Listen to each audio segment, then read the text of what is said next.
Let us know when we're up and running. We are live. All right, cool. Off and running.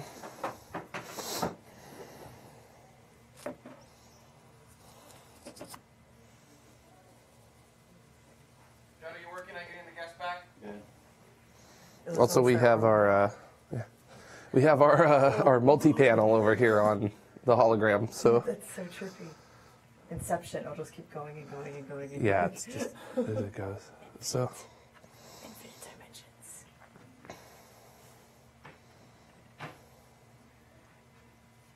We have a guest. Hydroponic sunflowers in space. Awesome. Say again? Awesome. We are missing one object in the rundown. It's orbital ATK. I'm figuring out why. Copy. Kale, No, I'm sorry. That was 5. can you hear us, Kale? Oh, do you hear me now? Yeah. Yes. Yes, we can hear you. Am I saying your name right, Kale? Yeah, call it. Okay. Yes. Okay. Kale, let me go through your whole name because it's a bit of a doozy for me, at least. Is Kale Veahakola? Is that how you say it?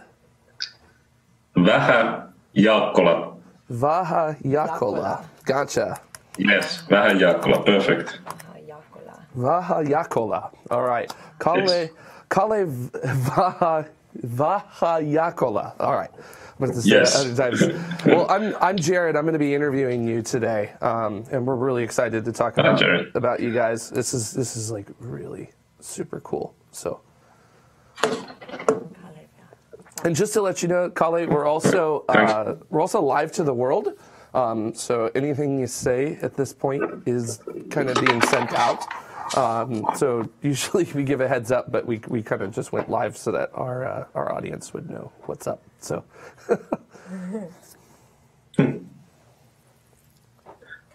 So is there some people that just listen and some watch also like the video feeds? Yeah, so some people will watch live on YouTube, and I think we're also on Periscope and Twitch. And then some will watch on demand when we post it at some point in the next 48 hours. So when we're live, we get questions from our audience in our chat room, and we'll actually push those to air and ask them in real time. So we're pretty. I'm sure they're just as excited as I am today to talk with you. So it's gonna be really cool. Cool.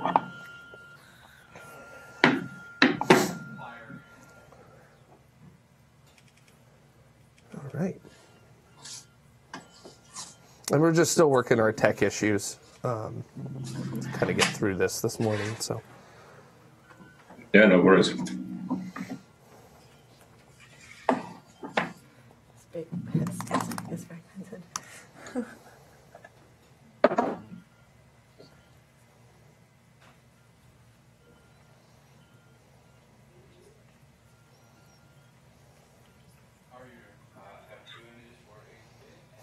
I'm not getting YouTube on the chat. Let me try that again.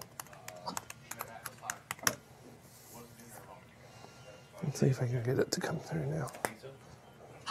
But also, if you guys are able to get it, then that's okay. So. Yes, you have. And 3 separate videos for launching that. Yeah, I didn't know how we were going to deal with this. I just cut it. Launch is like 2.5 minutes long, so if you want to just hang there and not do the other ones, that's fine. I'm back. It's Tim Dodd, the Everyday Astronaut. I was starting to think I was getting fired. Okay, so it's calendar integration that's breaking us. We'll deal with that later. That was not something I thought was technical, sorry. I never in a million years thought calendar integration would break a freaking thing. How are you So, guys am I doing? talking about the Okay to Port of Los Angeles thing? start? Tim's asking if we're talking about BFR and Port of LA. Hey, Tim, do you want to just kill that story? Would that be easier? I can do it. I just brushed up on it real quick, making sure I kind of don't totally speak The out of problem, my Tim, is I anus. don't have but any think supporting media for it, so you're basically, it's going to be super. Exact call. We're killing that story. We talked about the port stuff last week. Let's just make it easier. We're not going to do that this week. We can do it next week. So Tim, you'll do the launches and then one news story, and then we're good. You guys all right? Yeah. Cool. Orbital. I want to do That's one easy. thing really quick. Okay. Athena, is your mic on? I believe so. Hello, how's it going? No, it is not on. Hello, hi. Now There it's you on. are. I hear myself. Okay. Thanks for checking that. Okay. Awesome. Jared, you're doing the interview, is that correct? Yes. Okay. Okay, I'm getting YouTube now. Is that your next Are you story getting again? YouTube comments? Are you getting the YouTube comments now? I am. Yes. Yes. Right in front of your face. Mark. Yes. Whoa. Oh, I remember these.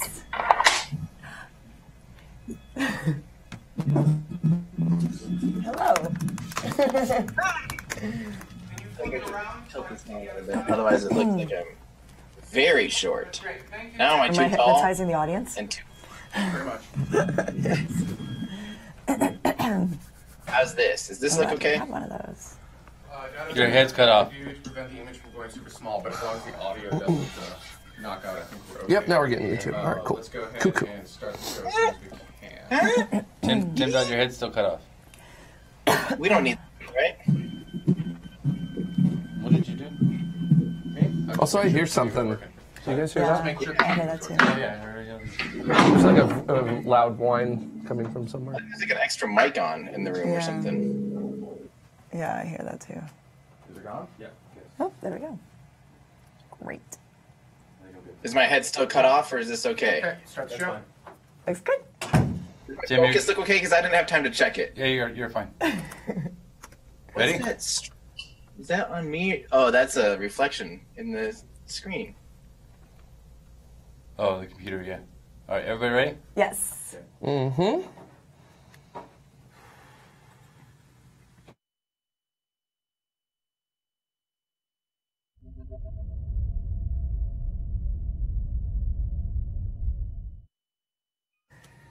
Hello and welcome to the conversation. My name is Athena and I will be your host in this first segment. And I am joined by Jared, our resident astronomer, in addition to Tim Dodd, the everyday astronaut.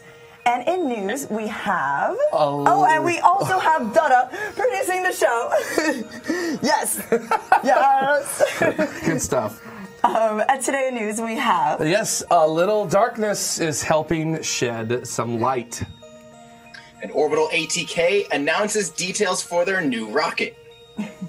And in our second segment, Jared will be interviewing Kale Yakola, co-founder of Space Nation. And of course, we take a look at your comments and questions from last week's show.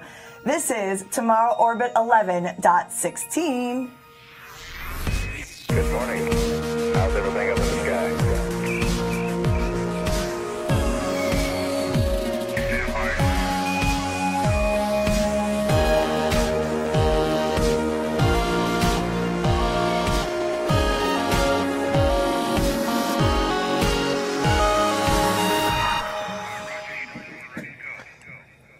Now, before we get into our news, I want to give a huge thank you to our Escape Velocity citizens.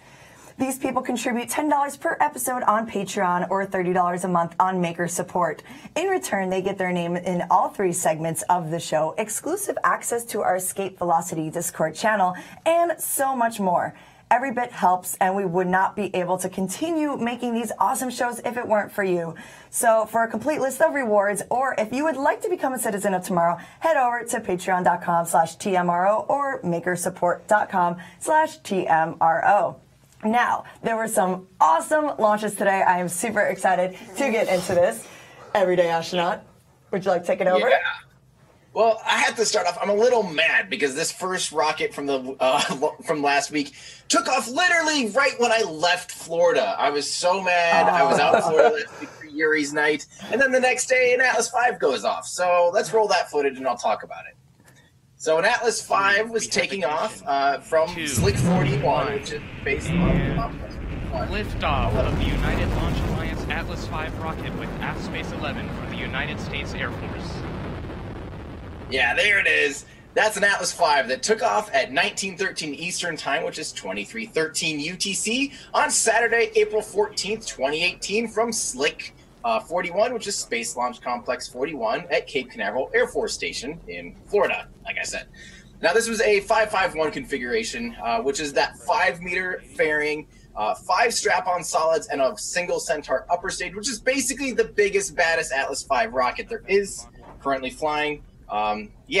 This was carrying the payload, which is the AFS-PC-11, on a mission that was going out to geostationary orbit and actually direct injected geostationary orbit, unlike most geostationary transfer orbits. So they did an additional burn to get it kind of into near geostationary orbit. And this was a continuous broadcasting augmented SATCOM or CBAS communication satellite for the Air Force, as well as there's also a second satellite in there, the ESPA Augmented Geostationary Laboratory Experiment Eagle, which was a technology demonstrator. So this was a military launch, so honestly, we don't have that many details. I pretty much told you everything we know. But the CBAS satellite will serve as communications relay for senior military commanders. And Eagle, we know that was built by Orbital ATK. And that's really about all we know from the launch, other than I missed it, and I'm very sad that I missed it, because look at that. It was so pretty. I've never seen an Atlas V, so I'm mostly just kind of salty, so... Oh, that's such good footage. I can't wait to see what actually will come out of that if we can actually get any more information. Probably not. Probably not. So, no. Don't tell anyone we're launching a rocket. These are 5 solid rocket boosters. So those are it's weird that the Atlas V does that. It has asymmetrical solid rocket boosters, which is just really weird. They do that a lot. I love it when they only fly with a single solid rocket booster. Just looks really silly. But yeah, this had 5, so 2 on one side, 3 on the other. Yep, and they have to do that because of some of the outside piping on the first stage. So they can't actually put them symmetrical because of some of the piping. So wow. Cool stuff. That's interesting, yeah. Yeah, cool. And I see a lot of comments in the chat right now about tests, so I'm super excited to get into this. So you're going to take it over? Yes, talking about tests. Yes. Sorry, I'm just a little excited about it. So. Are you going to talk about it? Wait, who talks about tests? Wait. Tim Dodd, the Everyday Astronaut, tell us about tests. Yeah, tell us about tests, Tim. I'll just wing it here. TESS was the exoplanet survey satellite. It launched from Space Launch Complex 40. I'm doing this without notes, so if this is the worst thing you've ever heard, here we go. Space Launch Complex 40 on, what was that, Tuesday something? That was April 18th at 22:51 and 30 seconds coordinated universal time. It was a new Falcon 9 booster that lofted TESS, which stands for the Transiting Exoplanet Survey Satellite, as I read from my space pod here. It was launched into a transfer orbit with a low point of 284 kilometers and a high point of 270,000 kilometers. Wow. And that second stage, they burned the engine again after spacecraft separation in order to put the second stage into a heliocentric orbit. Now, the first stage did make a landing out on the drone ship in the Atlantic, as we can see right here. Always love seeing those grid fins going back and forth as they're fighting for control, because you can actually make a stick generate lift if you get it just right as it falls back in. So there it is coming in. Woo. And look at that on the left.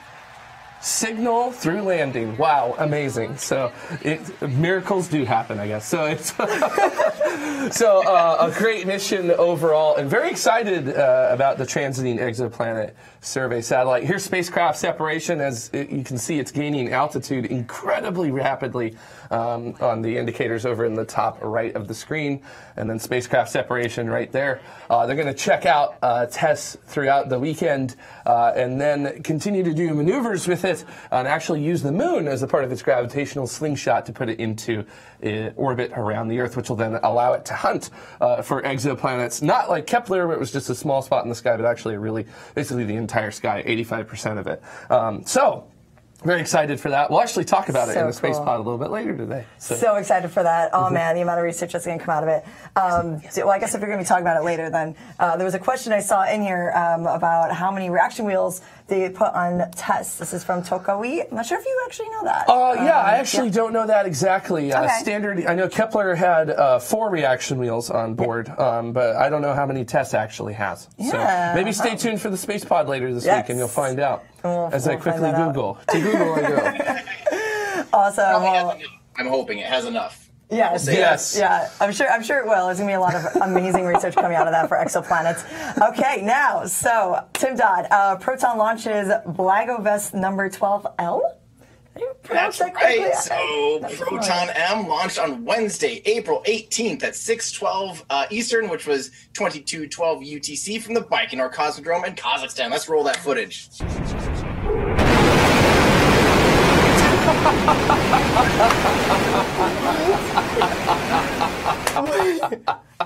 What even is that footage?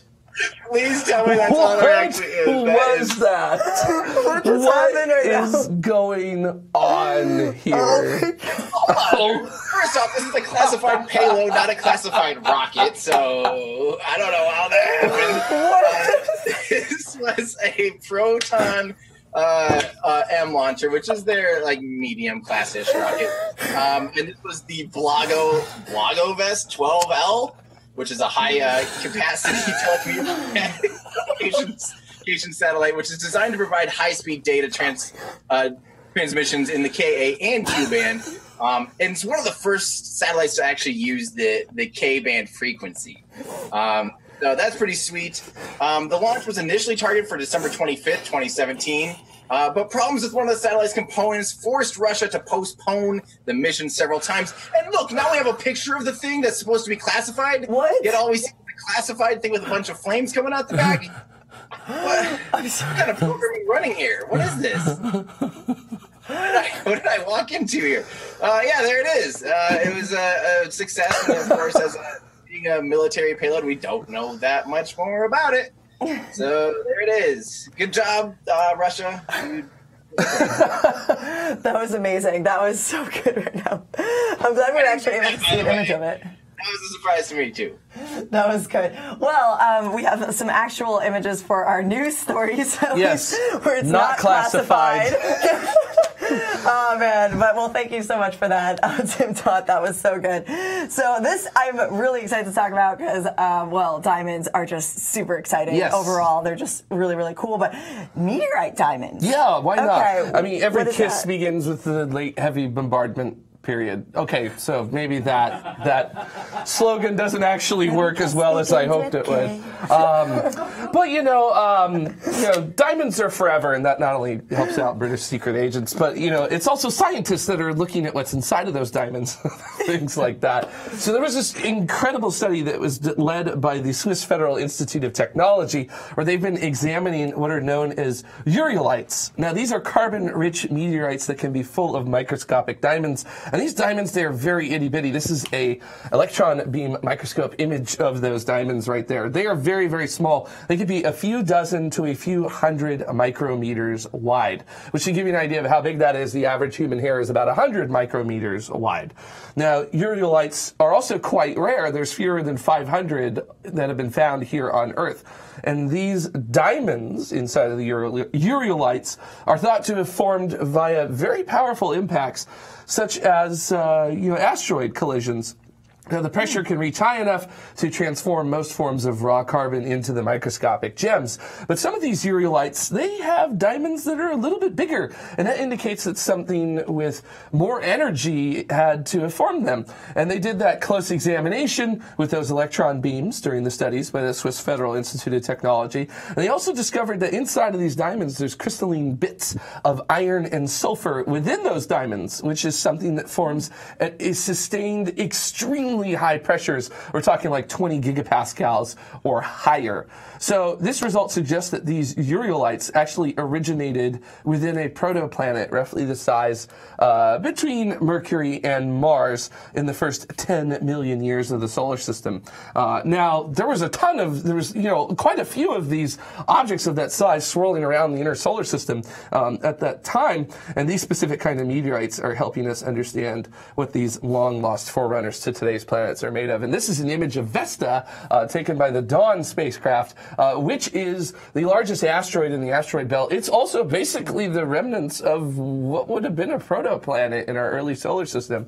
So something very similar to this likely has ureolites that are impregnated with that carbon and sulfur towards the inside, towards the core, if you will, the middle of it. So very cool study that they were able to do, and that was very entertaining to see that. Especially, I mean, everybody likes diamonds because it's shiny. So yeah, but ureolites, even that name sounds cool. Yeah, and I mean, it's the fact like, that we can know what comes from other planets too. Yeah, it's very exciting, you know, sort of these ways that we can actually figure out what the early solar system was like. So you don't necessarily have to go to a comet. You can also grab them from meteorites as well and figure that out. That's so cool. Wow. Yeah, and that's like so convenient too, because that way we don't have to actually travel to far distances to be doing this research. We actually can get it in our own neighborhood. Literally, in the case of meteorites, the samples come to us. Yeah, exactly. So, yeah. Oh, that's so cool. Wow. Well, I hope a lot of incredible research is going to come out of this. I'm sure it will. Yeah. Wow. Well, thank you for sharing that. I'm loving a lot of the comments in here just about diamonds generally. But I want to jump into more talks about rockets. Really excited about this. New orbital ATK rocket. Yes. Yep. All right. Tell us all about it, Tim. This week has been the 34th Space Symposium, which is out in Colorado Springs in Colorado. So this is a time where a lot of the manufacturers kind of come around and they tend to talk about what's next. And so Orbital ATK, which I believe is, how do you actually say it? Is it Orbital ATK, a division of Northrop Grumman? Is that what it is these days? Orbital ATK, a space division of Northrop Grumman, right? I think that's how we decided it should go. So, division of Northrop Grumman, yes. They announced their new rocket. And this is called the Omega.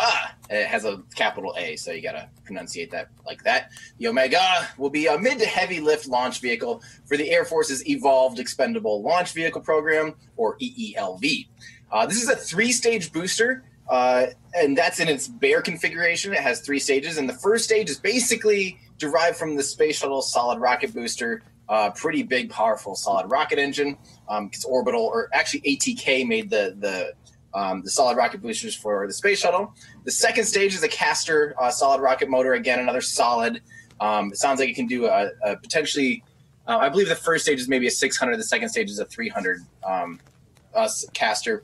And then the upper stage is going to be a dual Aerojet Rocketdyne RL-10 cryo engine. And this is the same upper stage engine as what's on the Atlas V, but this has 2 RL-10s, which in my head means it's twice as expensive, but also a lot more capable, obviously. Those are amazing engines. Those are still some of the most efficient engines made, period. They're amazing engines. So the crazy thing is here, this thing can actually have 6 additional strap-on solid rocket boosters. So it's basically solids on top of solids on top of solids. Enough solids to lift heavy stuff, I guess. Which, speaking of heavy stuff, it can do up to 22,266 pounds or 10,100 kilograms to a geostationary transfer orbit, and payloads of up to about 17,000 pounds or 7,800 kilograms to geostationary and equatorial orbits. So that's pretty sweet. That's pretty good. It's very comparable to a Falcon 9, basically. But the cool thing is basically, so Orbital ATK is currently launching an Antares rocket for their CRS program. And that's a liquid first stage, and then a solid second stage, and then a solid upper stage. This is almost the opposite of that. It's a solid, and liquid. And it's just so weird they like dabble with solids and liquids, and it's a weird orbital. You always surprise me, I guess, is what I'm trying to say here. And they're looking to launch this already in 2021, so coming up, pretty soon. And they might even do a heavy class version in 2024. So that'd be sweet. I don't know if that'd be 3 cores strapped together or what. But they're also considering launching this out of 39B, which is the basically the empty platform version of 39A. It's been stripped down already by NASA, ready to lease for commercial use. That's an awesome launch pad too. It's very similar to 39A. Basically, it's brother or sister, and they'll be continuing development based on if they actually get selected by the Air Force, which we'll find out this summer. So yeah, go Omega. Amazing. Actually, I want to bring up a question I see in the chat by Green Gmil. It says, how much of it is reusable, though? I've been seeing quite a lot of questions about its reusability. Do we know if it's at all reusable? Probably not. They didn't mention anything about reusability. I think they learned their lesson in the shuttle days with those solid rocket boosters. Solid rocket boosters are basically a giant shell, and these ones are going to be carbon fiber, I believe, which would be unique. And I think, I don't know of it. I've never heard of any other carbon fiber solid rocket boosters, so that's the first I'm hearing of that. But when the space shuttle splashed down its solid rocket boosters, it was able to parachute down and survive kind of the re-entry heating and then parachute and then just splash itself into the ocean because they're basically a big giant metal tube with a bunch of solid propellant packed inside them. But the problem is by the time you recovered them, dragged them back into shore, stripped them all down, and repainted them, did all the refurbishment, it actually was more expensive than just building new ones. Yeah. So I think people learned their lesson. Yeah, it's not a valid way to consider reuse. So I haven't heard of any reuse plans. Yeah, solids tend to be basically dirt cheap. So they're pretty much expendable. Just like so yeah, it's just you just might as well toss it in the ocean. So. Okay. Well, I still love the idea that they can like add on. You said up to 6 rocket boosters. Yeah. Additional. That is incredible. Boosters. Wow. Yeah. Wow. Talk about like. There's tons of solids like that. It just is very Kerbal Space Program, and this sounds like a very Kerbal rocket. So just add more boosters. Yeah. That's wow. Well. That's awesome. So I think to lead into that would be searching for hunting for planets. Yeah. So that's not really the best segue, but I feel like rockets. Well, maybe going to other planets, but darkness. We'll be hunting for planets. Jared, what is this all about? Yes, from darkness comes the light of exoplanets. That is. Now in our space pod this week, we are, or at least for me, we're going to be talking about the transiting exoplanet survey satellite or test, which we talked about a little bit earlier on launch, but. In the news, I wanted to tell you about a good project, a very good project, from some locals here at the University of California, Santa Barbara. Now, they're working with an international team of researchers, and they've created an instrument that's able to tell the difference between light emitted by a star and light reflected by the planets coming from that star. It's definitely got one of the most intense bacronyms I have ever witnessed in my nearly decade of being in science. I was wondering if that was a backronym. It stands for it's called darkness, and it stands for the Dark Speckled Near Infrared Energy Resolved Superconducting Spectrophotometer. Wow. So there you go. I am not saying that again. So you got it once. You're welcome. So taking direct images of exoplanets is absurdly hard. It's basically like imaging a specific single speck of dust that's going around a powerful searchlight while it's hundreds of kilometers away from you. But lead researcher Benjamin Mazin at UCSB and his team are hoping that darkness will help with this. Now, darkness was designed to fit the 200-inch Hale telescope at Palomar Observatory near San Diego, California, and it's a 10,000-pixel integral field spectrograph that adjusts its light collecting mirror about 2,000 times per second. So here it is. It is a instrument. So it looks very nondescript, like it's not actually doing much, but it actually is doing a lot. Wow. Now, changing that collection mirror and its shape 2,000 times per second, this is allowing it to counteract the atmospheric distortions, and it actually generates very high contrast ratios between the two light sources, which in this case would be a star and the planet going around the star. I mean, even at thousands of frames per second of taking data and imaging, it produces zero noise in the images, and that's absurd. Now, this is an image of a spectrograph that the European Southern Observatory uses, just to kind of show this off here.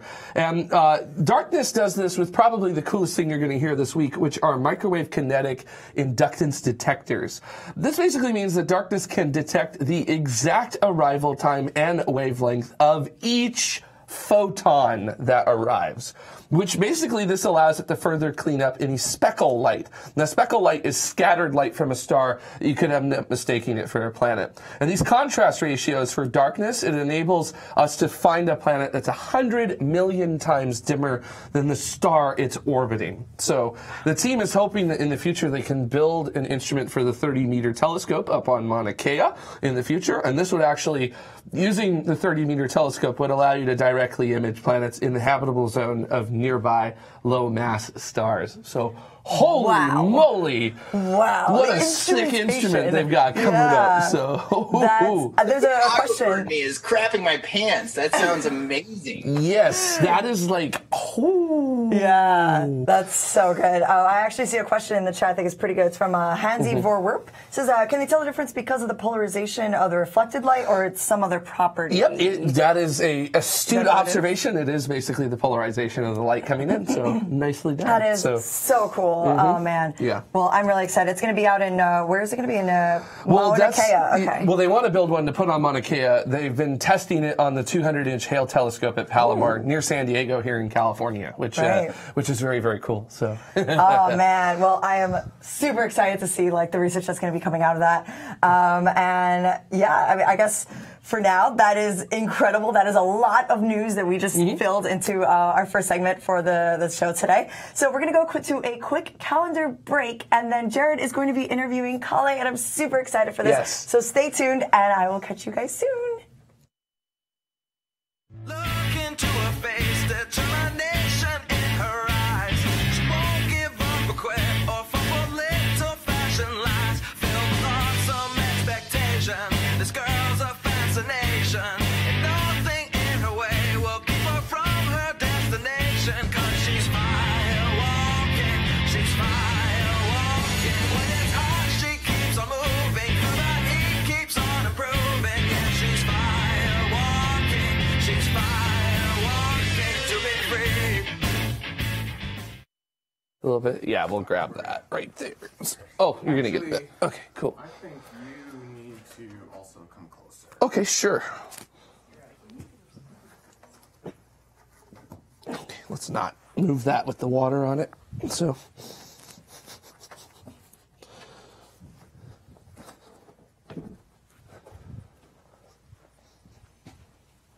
How's that?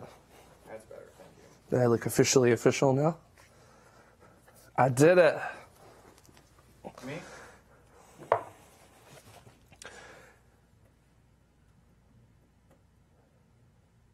Thank you. All right. Kale, we're going to go back into black and then come out just to let you know. And then we'll be good to go. Excellent.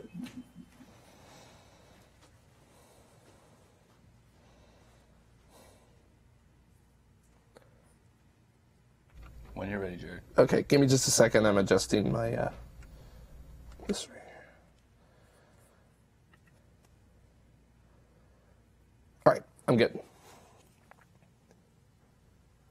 Hello, everyone, and welcome back to Tomorrow. Now, before we get into our interview segment today, we've got to give a huge shout out to our Escape Velocity citizens. These folks, of course, give us $10 or more per episode on Patreon, or $30 a month or more on Maker Support.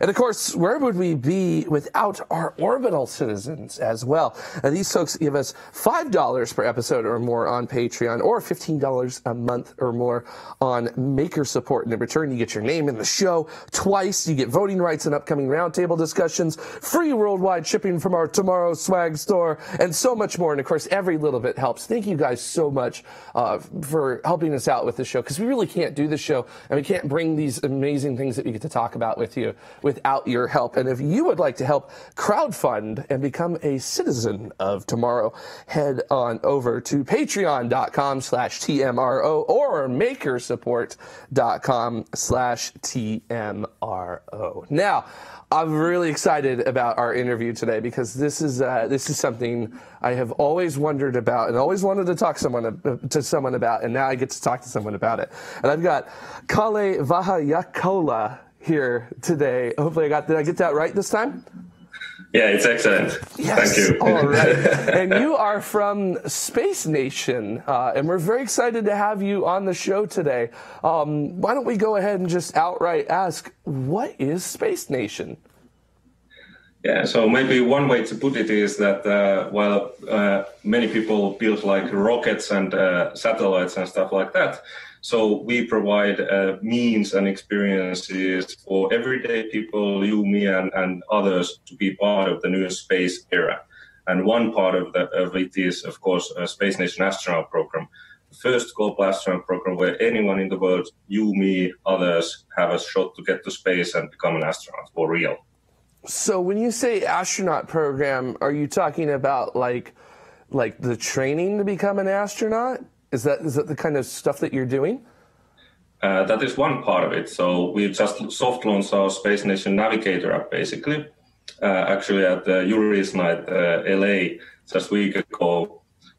And you can start training like an astronaut through that. And by the end of the year, we will select 100 best candidates to go to on-site training beginning of next year with the same astronaut trainers that train the NASA astronauts, and aim to send like first person into space next year. And we repeat this every year, basically.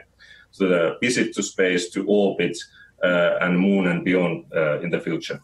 So the goal of Space Nation is essentially to take, if you will, civilians, people who aren't like professional scientists or career military and things like that, and enable them to become astronauts. Yeah, exactly. So basically, there's part of it is also demystifying what an astronaut is. So those things, as you said, are especially in people that has been criteria to become an astronaut. And in the future, it's going to be a bit different. So, of course, we are going to have like space stations, commercial ones. We're going to have space cities, space hotels. And you could think about it as a bit like taking an airplane now. So you have a pilot, you have a stewardess or other crew there, and you have passengers. And in the future, going to space is a bit the same. And depending what you are, what you're going to do there, depends what you are going to be trained like, basically. So with the training that you guys are going to be doing, are you looking at sort of going through avenues that are different from the way a traditional astronaut would become, like going specifically through NASA or the European Space Agency? Or are you sort of looking at enabling traditional, or are you looking at enabling a combination of both? Well, in the future, it's a bit combination of all, and there will be different venues. At the moment, as I said, like when downloading our app, you can start to do these missions that help your body, mind, and social. So basically, basic health, fitness things. You can train, then mind things like creative problem solving, logical thinking, learning new things, applying them, and then of course social aspects like teamwork above all. And based on your performance there, we give you points, and the best people that get the most points we then interview and ultimately get the best candidates on-site training and with the NASA astronaut trainers. It all is based at the moment like NASA astronaut training and the curriculums from there and needs, but we are going to do it ultimately depending what is your destination or your mission in space that differentiates what is the actual topical tracks or needs for you to be trained like. But of course, it has similarities like if you go to the orbit, there are a lot of similarities as with NASA or ESA or other space agency training has currently. Now, you guys have a app which is called Space Nation Navigator, and that's kind of how you learn the skills. Can you tell us a little bit about how the app works and what you actually do with the app? Yeah, so basically at the moment it's at the Google Play Store, so you can download it there. And the iPhone is coming like on the upcoming week or in 2 weeks about. And here you basically have your access point of like additional information about going to space and stories that we have in our Space Nation Orbit, which is kind of a first lifestyle magazine around space. Then we have like missions here that you can do like singular missions, and then you have a little bit like storyline as a weekly adventure where you basically use the new learned stuff to basically adopt them in new circumstances.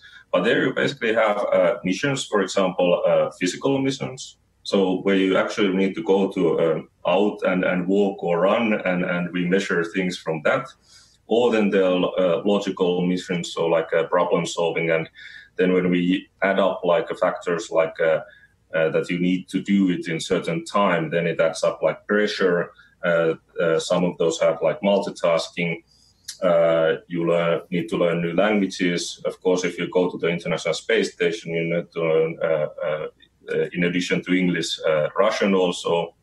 So these are the few aspects that you can do there. But I recommend that every one of you download and, of course, try it out and see yourself. Now, with gathering up all the points, that leads to you going in, actually getting into the process of potentially starting your training to become an astronaut through Space Nation. What does that look like? Like, what is the process and what is the timeline after you have gotten enough points to get considered?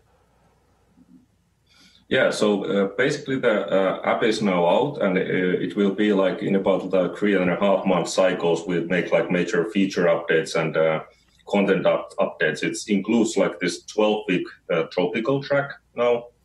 And the last cycle of this year, like the last quarter, then we start the global selection phase. So then the people that have the app can do the missions and gather points and see their development inside. We, of course, monitor all that, and ultimately, before the end of the year, select the 100 best candidates. And those we then interview and involve with psychologists also.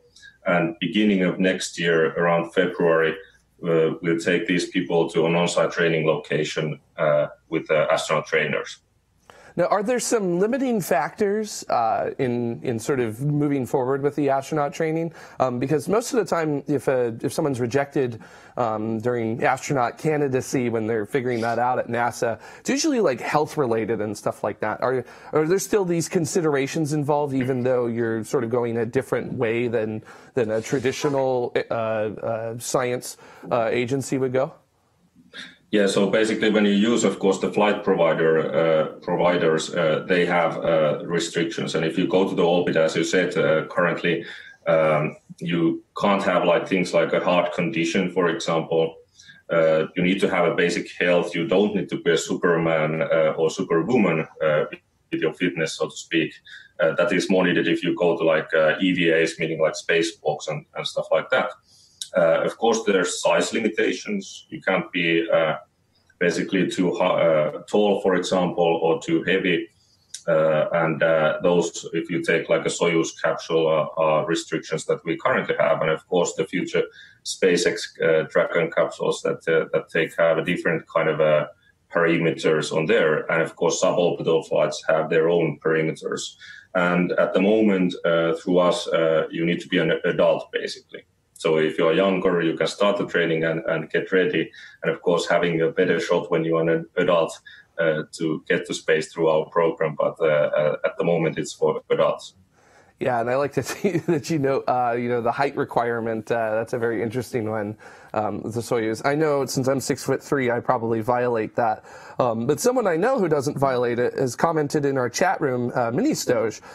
She's asking if the top candidates from the app will need to be from certain countries, or is it kind of open access to everyone who's going to be with it? Because I know here in the United States we have to deal with ITAR and restrictions with that and things like that. So is this something that you guys have to take into consideration? And is that you, or is that the provider that you have to take into consideration with it? Yeah, so as my background, like coming from a physicist, like life is all about approximations, and the approximation in this case is like everyone can, of course. So it'll be in every country the app available, and we can. But depending, of course, on the destination. So if we talk about like suborbital flights, well, then we have a high flexibility from people of different nationalities and all around the world. If we are talking to the International Space Station, of course, there are, at least at the moment, if I recollect right, like 4 countries that are so blacklisted on the US side that can't, at the moment, to get like to the International Space Station. Of course, there will be other space stations, like our partner Axiom Space is building the first commercial space station, Axiom Space Station, and there are other ventures on that field, so they might have different restrictions. And of course, the Chinese will have their own space stations, so depending on the destination, but roughly said, everyone can at the moment. Excellent. That's awesome that you can get everybody together. To go to our Twitch viewers, Henny's Vorweep has a very interesting question that it's kind of combining some of the really great questions that Henny's Vorweep has been thrown in, which is, would your certification be recognized by launch companies like SpaceX or Blue Origin or Russia? And they were also asking, about partnerships and who you're working with. Is there anyone in the future you're working with, or anyone you're working with right now that you can kind of talk about? Few. As I said, like Axiom Space is our partner, and like NASA, we have a Space Act agreement, and we partnered officially. And there's some other space agencies. So in the future, we are partnering with all the space agencies because we are local and view the world kind of from the overview effect. So looking it down, and rather than looking from down here up. And think about the certification. So there at the moment isn't much certification if needed. For example, Virgin Galactic and Blue Origin, these kind of vehicles. Of course, like if we are talking about Roscosmos and Soyuz capsule, there is a certain strict training that you need to go through in order to be certified. And we plan to do that ultimately when we select our best candidate. So let's say that our second year of Space Nation astronaut program, meaning that 2019 fall selection, 2020 spring, the on-site training. Through that funnel, basically the best candidate goes to the International Space Station. And if we're going to use like a Soyuz capsule, so those need to go through us basically, that need a training at Star City, Russia, and other places that certifies to fly with Soyuz capsule. So once again, depending what we use, we will arrange the needed training for that. And to kind of combine a few questions together, Space Vogel is asking who pays for all of the training, and then Vogon in our chat room also says, I want to be certified, where do I send the money, as well. So this is, you're definitely getting the attention of our viewers today, that's for sure. So who pays for it? Is it the agency that actually handles it? Do you guys handle it? Do you need to bring some with you? How does it work? So basically, our program is more like meritocratic, meaning that based on your development achievement through the app and on-site training, you can get certified. But money can't fly straight through us, at least not yet, like certifications. There are companies in the world that can create this kind of certifications and training with money, and you need to pay, depending what kind of certification, it might be up to millions to get certified to fly with a Soyuz capsule, for example. But how it is all paid? So basically, you as a candidate, you don't ultimately might not need to pay anything. So that's how we make it so that everyone can, regardless the economic stature or degree of education, through just starting through our program, like developing yourself. And we basically monetize the app side. So there's a freemium model, meaning that you can, with micropayments, get some extra missions, unlock them or retry. But also if you don't want to pay, then you are exposed to rewarded advertisement, basically video ads. So in either way, we get monetized by that, and that way we can pay all the training. And we also will film and video all the on-site training, distributed in online in different means, and with broadcasters later on also. So with sponsors, advertising, micropayments, we plan to fund it all basically. Yeah, so to kind of talk a little bit about that, Travis Neal on YouTube kind of wants to know about the revenue streams. Do they focus on the customers or the candidates or things like that? Like where does it specifically focus on with that? Yeah, so those who use the app side basically and start to train, either, as I said, with advertisement and sponsors there, or then direct micropayments from the users, consumers from there. But then when we are talking about filming the on-site training, then we are talking more about sponsors and advertisers at that moment, basically. And of course, as the Space Nation astronaut program is actually one program that we do in Space Nation. So all different kind of experiences and media to make space warm, close, and relatable for new audiences, not just the space enthusiasts and geeks like myself, but for everyone. And that's what we are building, with the Space Nation Orbit, first lifestyle magazine of space, merchandising that we are going to roll out. And there's other cool stuff coming. And we've also already licensed Space Nation kits, for example. So there's a whole variety of products, whether it's our own or licensed, that we're creating, and all this adds up to a business model that we can fund not just the flights to space, but the training and other aspects also. Nice. Now, Hanny's Vorwerp in Twitch, who's been reeling in the great questions today, is asking, how long does the certification last? Is it 1 or 2 years? Do you have to go back and, with your pilot's license, you have to get your medical certification every certain number of years? Is there a recertification process for your astronaut training? How does it work? That's actually a good question. So, once again, depending what flight provider we are using. So, at the moment, for example, Axiom Space is handling our flight training, meaning that if you go with whether it's a SpaceX or if you fly with the Soyuz capsules, they will arrange the training for that. And of course, if the generally rule of thumb, if the capsule that you're flying with or the vehicle is the same, let's say 2 years after your training, then basically you're certified in that sense to fly with that then also. But I can't give at the moment a full certainty that if there needs to be a update or for that certificate, then how many years it lasts basically. Yeah, but that's a good question. Yeah, I was going to say that's a problem I don't think we've had in the past. Exactly. That's so new that even I haven't pumped into that yet. But I definitely get to the bottom of that. Yeah, how cool is it that we now have this ability to access space, that we're developing new problems for certifications and things like that. I think these are fun and positive problems or challenges to solve. Yeah, I really like it.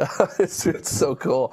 Now, Neuropilot from our chat room is asking a question that I was going to ask, so we might as well have Neuropilot ask it. Do you have any veteran or flown cosmonauts involved? And I guess I'll sort of expand that out. Do you have anybody involved, personally involved in spaceflight work, helping you guys out? Yes. We developed the whole program with the same NASA astronaut trainers that trained the NASA astronauts, all the content, and went through that inside, and they will be on the on-site training too. On the cosmonaut side, actually, we don't have yet a cosmonaut person involved. We have an astronaut actually, and we haven't come public with that yet. But in upcoming weeks, we will roll out also him, and maybe let's give a hint, if you are really good in Googling or internet, you might actually found it out already. Excellent. There's also some other stuff I want to talk about with you guys, because you're not necessarily just this app to get you into astronaut training. You guys actually have office space in space, if you will, with Space Nation Labs, right? Yeah. We actually have we can send stuff to the International Space Station, and here, for example, for the camera viewers, something that has been there. So we sent these radish sheets, for example. They came back with the Dragon capsule a year ago, was almost half a year on board the International Space Station. And those are actually for kids, so like kids can learn the scientific method through them. So they have space radish sheets and they have normal radish sheets. Before they grow them, they make like a hypothesis, like how are they different. Then they make observations when growing and test their hypothesis. So it's a fun and engaging way for them to learn about the scientific methods. But yeah, we have space there. Yeah, and you guys also have Space Nation Kids, where you guys sort of engage in STEM education as well with that. Yeah, exactly. Basically, Space Nation Kids, we have licensed to a company called Fun Academy, and they have kindergartens all over the world. And they've created already like a 12-week program for the kindergarten kids about astronaut training, and they make all the kindergarten teachers as future astronaut trainers. So, as you said, like there's a broader angle what we are doing in Space Nation. It's not just sending few people to space, and at the one. Or it is about astronaut skills, because we view that those are kind of like life skills that are beneficial for everyone. As I said, like healthy lifestyle, creative problem solving, learning new things, applying them, and teamwork above all. So we want like broader audiences to try out the app and be engaged on that, especially because they see that it's fun and engaging and beneficial for your personal life. And that is in the DNA of all we do. So if I make like a few other words to say that, as you know, we live kind of like the coolest time to be alive when thinking about like humanity going to space. And I believe that it's like a key moment in human evolution, what we are doing. And our future prosperity is based on that when we go to space. But we want to make sure that everyone can be part of that and enjoy the tangible benefits of it all, whether it's the new perspective, which is generally called as the overview effect that astronauts have. So that's we're aiming to be, and toward that let's say that in a couple of years, when people think space, they will think Space Nation, because that's their access points to concretely be part of this and engage in different experiences and media. All right, Kalle, thank you so much. I feel like on that, that's just a perfect dot to end on with it today. Thank you so much for coming on the show. Just real quick, if people want to know more about you and Space Nation, where should they go? So you can go to spacenation.org, and of course you can go to the Google Play Store and download the Space Nation Navigator app, or follow us on social media at Space Nation. Excellent. All right, Kalle, thank you so much for coming on today. And now we're going to head into a quick break.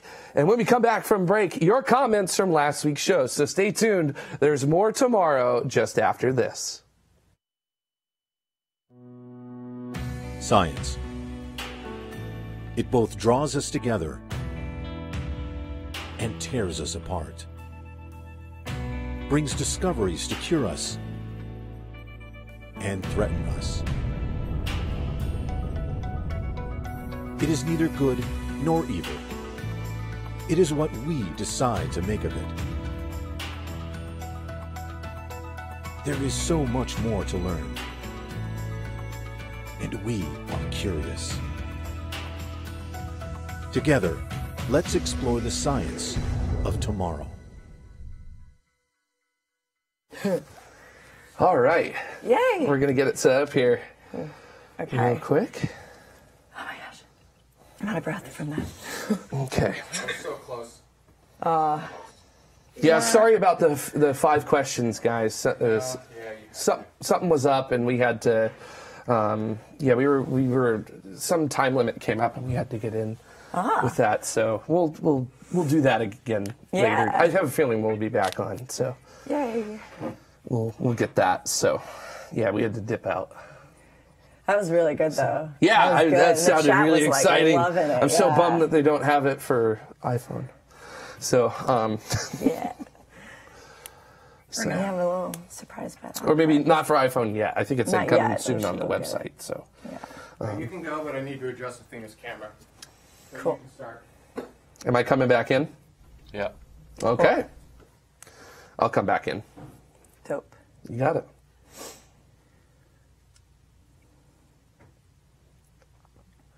And here we are again to wrap up the show with your comments and questions. But before we do that, We got to thank our Escape Velocity citizens. These folks, they give us $10 or more per episode on Patreon and $30 a month or more on Maker Support. And, of course, we also have our Orbital citizens, $5 or more on Patreon per episode and $10 or more on Maker Support per month. But did you know that we have suborbital citizens as well? Yeah, these folks, they contribute $2.50 per episode on Patreon or $5 a month on Maker Support. And in return, they get their name in the third segment of the show, free U.S. shipping from our TMRO swag store, and so much more. And, of course, every little bit helps us out here at TMRO. And, it doesn't just help us out with TMRO Space. It helps us out with TMRO Science. It helps us out with everything behind the scenes, all the stuff we're building.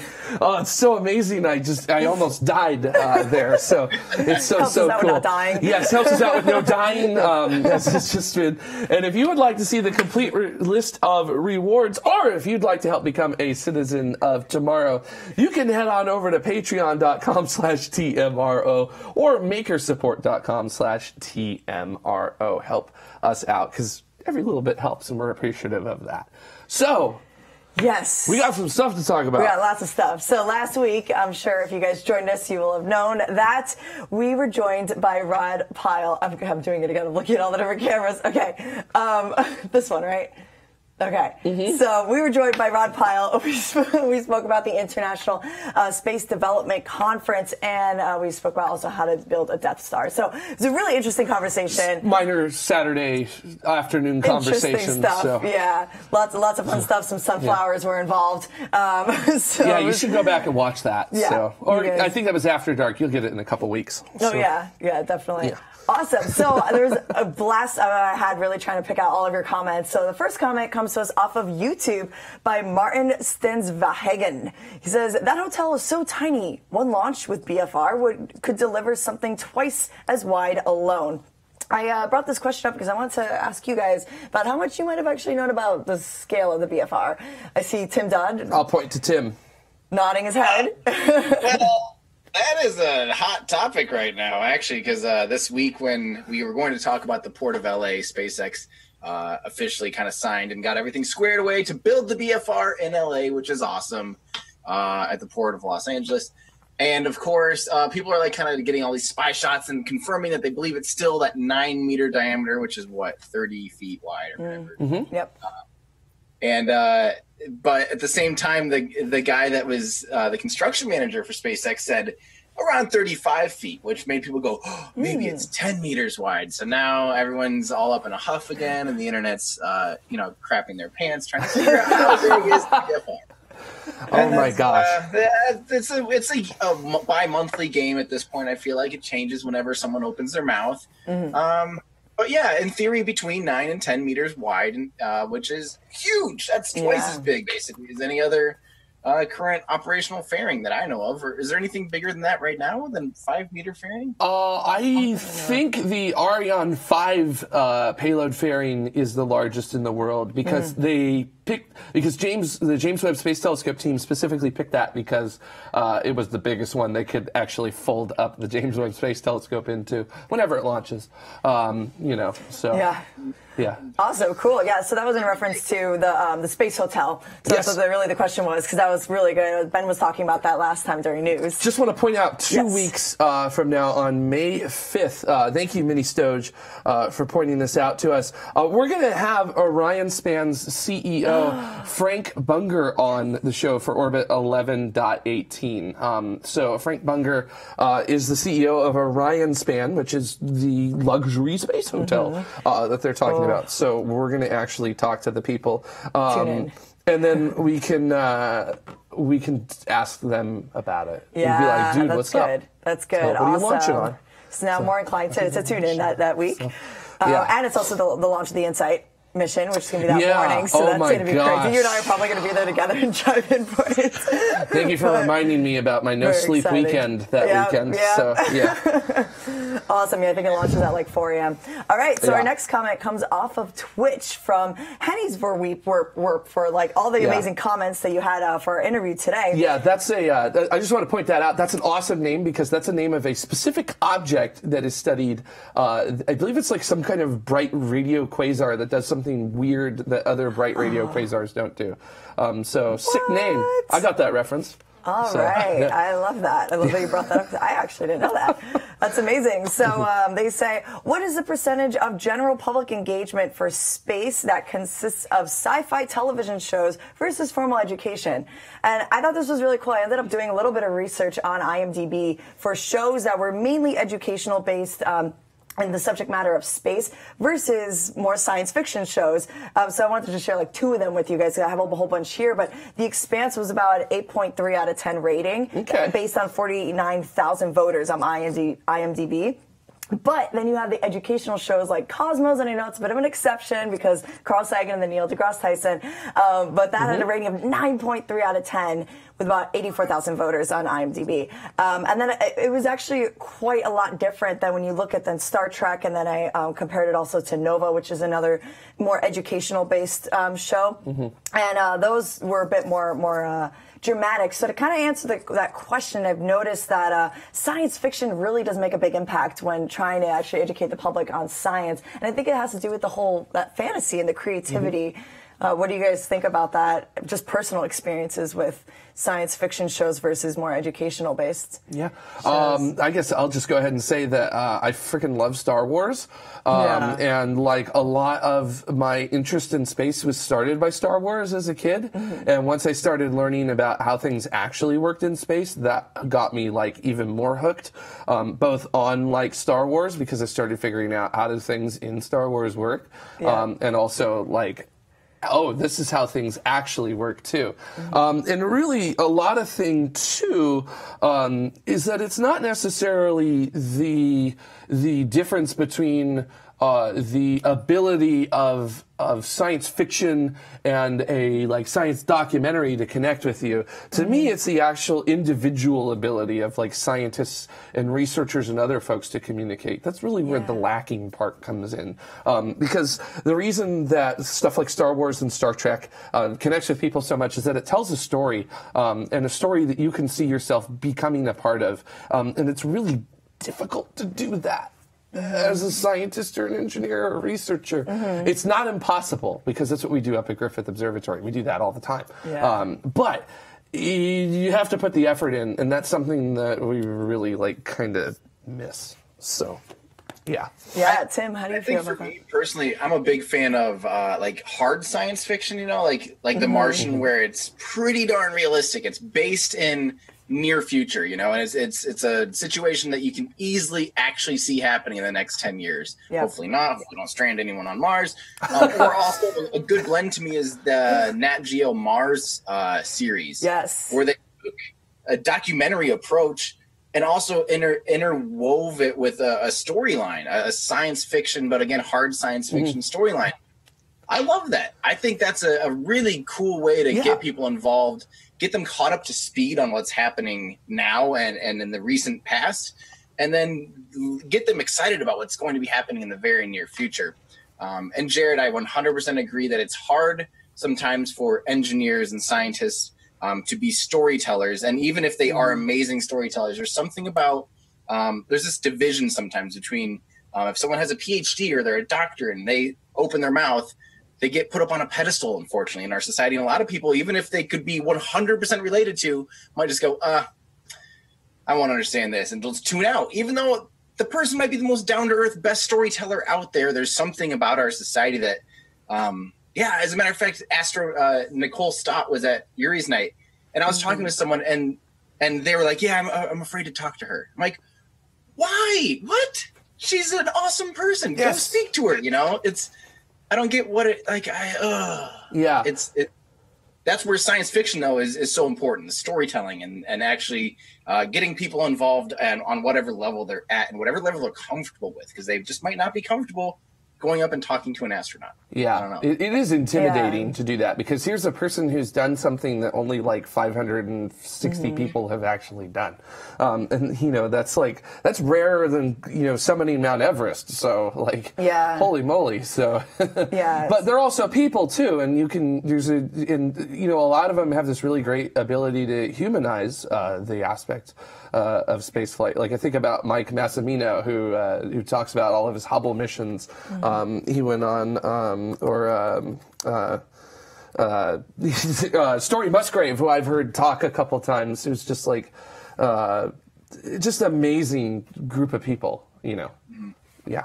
So. Yeah, I definitely think that one thing, at least, that the science fiction can do as opposed to more educational learning is being able to bring that gap to be a bit smaller, because a lot of people do have that intimidation factor in there from people that they feel are much hyper intelligent compared to them. But okay, well, I'm going to move on to the next comment. I would literally stay on this for a while. Maybe this could be a roundtable discussion, because I see a lot of comments in here about just how inspired a lot of you guys have been through like science fiction shows, and I think that's incredible. But the next comment I really want to get to is off of YouTube from Old Gamer Noob. And they say, vacation on the moon, watch Earthrise. This was in quotes. And they say, might be out of luck there. They were quoting Ben. You'll only get an orbital Earthrise while going around the moon, but the Earth would be stationary in the lunar sky at all times while on the surface. It would look cool, though. Yeah, Ben is wrong, turns out. So, yeah. So, just a reminder about that. So. I decided to bring this image up, which I thought was just like absolutely beautiful. And this actually is titled Earthrise on the NASA website. Well, that's Apollo 8. Exactly. That's the photo. Yep. Yeah. So the Apollo spacecraft is in orbit, therefore it was able to see the Earthrise. But if you're standing on the surface, tidally locked, that Earth ain't moving. No, it's not. Yeah. And you know what's so cool about that is that you could literally point like a telescope with an instrument at the Earth. Yeah. And study it. And you don't have to move the telescope. That's one reason why I want to go to the moon. You can do like atmospheric studies and reflectance of light and other things like that on the moon. You don't need to do it from an orbital platform where you look at a small part of the Earth as you orbit around. You could do the whole dang disk at one time. Like, holy moly, please. Take a telescope with you out there. Take a look at it. Just get me the data. And I just think it'd be so great too, because like also during sunrise or anything like that, it's just the whole sky is black. Like, and you're not gonna, like there's no atmosphere on the moon, so you're not gonna have like those gorgeous sunsets like what we have obviously out here, like Malibu and stuff. But so because you know no scattering of the sunlight, but it's still it would be really cool. Yeah. Just want to point out, Kurtz Maze does have a point in the chat room, which is that you could get a slow Earthrise at the sides of the moon relative to viewing the Earth due to the libration and lunation of the moon, which is sort of the wiggle, if you will, of the moon when it orbits around the Earth. So, technically speaking, I guess Ben was right, but also no, he's wrong. Didn't specify where on the moon we would be. Yeah, he didn't specify. And in science, specificity is everything. Here we go back to communicating things, Ben. So he's wrong. Awesome. So. I can't believe it. This next comment also comes off of YouTube. It's a Cbedo19, and it's pretty cool. They say, love the 4K moon footage. One thing was disappointing, though. NASA obviously erased all of the alien bases off the backside of the moon. Obviously. And we all know the moon is actually made of cheese, so those fake mineral maps were pretty interesting. All kidding aside, the Rod Pyle interview was great. I like Rod's answer to why are we doing this? My answer is less eloquent because it's awesome. I wish we could vote with 5%. I really did love Rod's answers to a lot of those last 5 questions that you usually ask on the interviews. So good. It's so insightful. I just love this comment because it's like the moon's obviously cheese. So it's just like obviously. That one. What cheese is the moon made out of, though? That's what I want to know. Provolone. So provolone? Provolone. Okay. What cheese do you guys want the moon to be made of? Moon cheese. Mozzarella? Mozzarella is good. I was going to say Swiss. Swiss cheese. Because it's reflective of light, and there's holes in it, and there's holes in the moon with the craters. So yeah, but they don't really go all the way through. It's just kind of like dense. That's why I said provolone, because provolone actually has like little dents in it. I've never looked at provolone that close before. I have something to do later today. Yes. My cheese knowledge is very out of date and inaccurate. So at least I knew something that was white, right? Isn't mozzarella white? Gosh. Oh man, the science of moon cheese. Yes, Sir Game a lot. I like that. Moonzarella. Moonzarella. How do you say that? Z-Webi. I like that. Parmesan regolith. These are great suggestions. These are all going to go on T-shirts. Everyone gets T-shirts. Yep, there's the T-shirt for the show. I think Moonzarella is the T-shirt for the show. Moonzarella is the best. Yeah, thank you so much for that one. That's That's great. That's great. All right, that's enough cheese. Yeah, enough on cheese. Okay, There's enough from us. Yeah, this next comment, this will be actually the last comment. It comes off of YouTube from Nightlight ABCD, and I chose the very beginning of the comment. It says, great show, but I think a few hours of weightlessness, I'd be ready to come back home, but I'd be stuck there. The best part of this, referring to the space hotel, would be getting there and the return, but if there was a rotating space hotel with gravity, that would really open up space. And I think that's good because it's really about opening up space to everybody, and if you have a space hotel, that's like awesome because, yeah, a lot of people are so like discouraged from going to space. A lot of people I know that ask that maybe aren't in the space community. They're like, oh, I don't want to do it because then like, what if I'm stuck up there? And it's like, well, if you have a hotel, it's like, you know, you go up there, you got a little robot, and you're good, and then you come back after like a couple weeks. Would you guys go up there for vacation? Yes, absolutely. I would love to go for vacation. I would prefer to go live and work in space. Yes, because as Vax Headroom is mentioning in our chat room, Gerard O'Neill for the win, and that's like basically my entire inspiration for this. Yeah. But yeah, I would absolutely. Heck yeah, I would go. I mean, I want to go. I want to go on a suborbital flight. I don't care. Same. I don't care if it actually crosses 62 miles or not. I just want to strap me in, baby. Let's go. I'm down.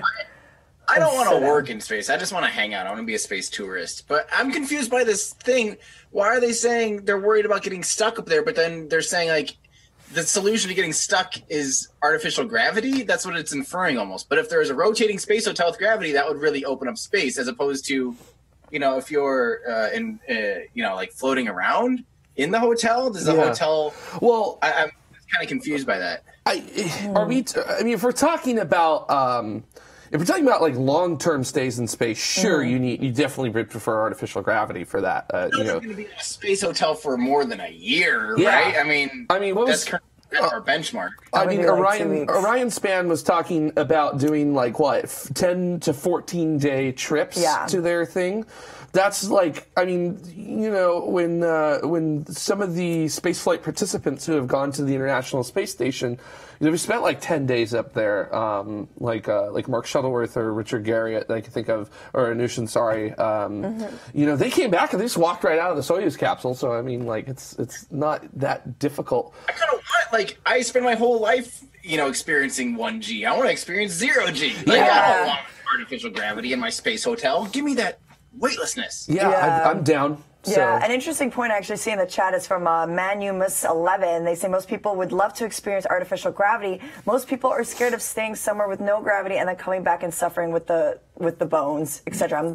I'm guessing bone density is what they're referring to. We had a roundtable once about that. I just don't feel the like impacts. I haven't like actually read the papers on it, but I feel like a 10 to 14 day stay in space is not going to impact you as bad as you think it is. So I'd say about doing like a 14-day, which is like really the ideal anyway. If you do go on vacation, normally it's not like super long anyway, but to go to space, I think this really would be more so in reference to those that would be up there for a lot longer, and radiation. I'm more concerned about the motion sickness that you experience for the first couple of days. You know, in space. That's more my concern with that, as how you're going to react to that kind of. And then Dutta brings up also your eyes change shape. I mean, I already have a really bad astigmatism, so I'm trying to click it. There we go. Okay, I'm trying to click it. I click someone else. But that's really interesting because I mean, there's I think we actually did we do a SciPod on that? I think we did. I want to say that you talked about it. We talked about it, before. Let's see, you either talked about it in news or that. So so if you guys want to learn more, go check out all of our other videos. Yeah. Space size. On that note, I am going to give a huge thank you to our ground support citizens again, because this was truly an amazing show, and I want to thank you guys. We couldn't have done this without you. Yeah. These people contribute $1 per episode on Patreon or $1 a month on Maker Support, and in return they get access to After Dark as soon as it's posted on demand, and access to our exclusive citizen-only hangouts, and so much more. Every bit does help, and we really would not be able to continue doing these awesome shows if it wasn't for you guys. So seriously, thank you so much. Thanks. And if you guys want to become a citizen of tomorrow, head on over to patreon.com/TMRO or makersupport.com/TMRO. And I'm really excited actually for next week because we have Holly Griffith coming, and she's going to be talking about NASA, space, science, STEM, women in STEM, Star Wars, inspiring scientists and engineers, and science fiction. So like all the questions that we pretty much were kind of talking about in the second comment today. Oh my gosh. You guys will definitely want to tune in for that one because lots of science yeah, fiction. that's going to be really cool, and I'm interested in hearing every little bit about that discussion. All the this newsletter interests me, and I would like to subscribe. Yes. So. And on that note, if you guys are watching live, we are going to go into After Dark. And for everyone else, we will catch you guys next time. Yep. Thank you so much for tuning in. It was such a great conversation. Bye, guys. See you guys.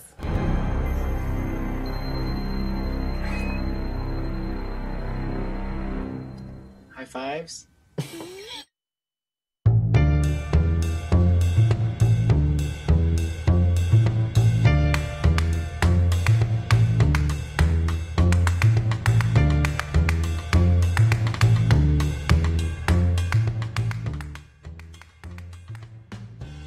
I can't hear.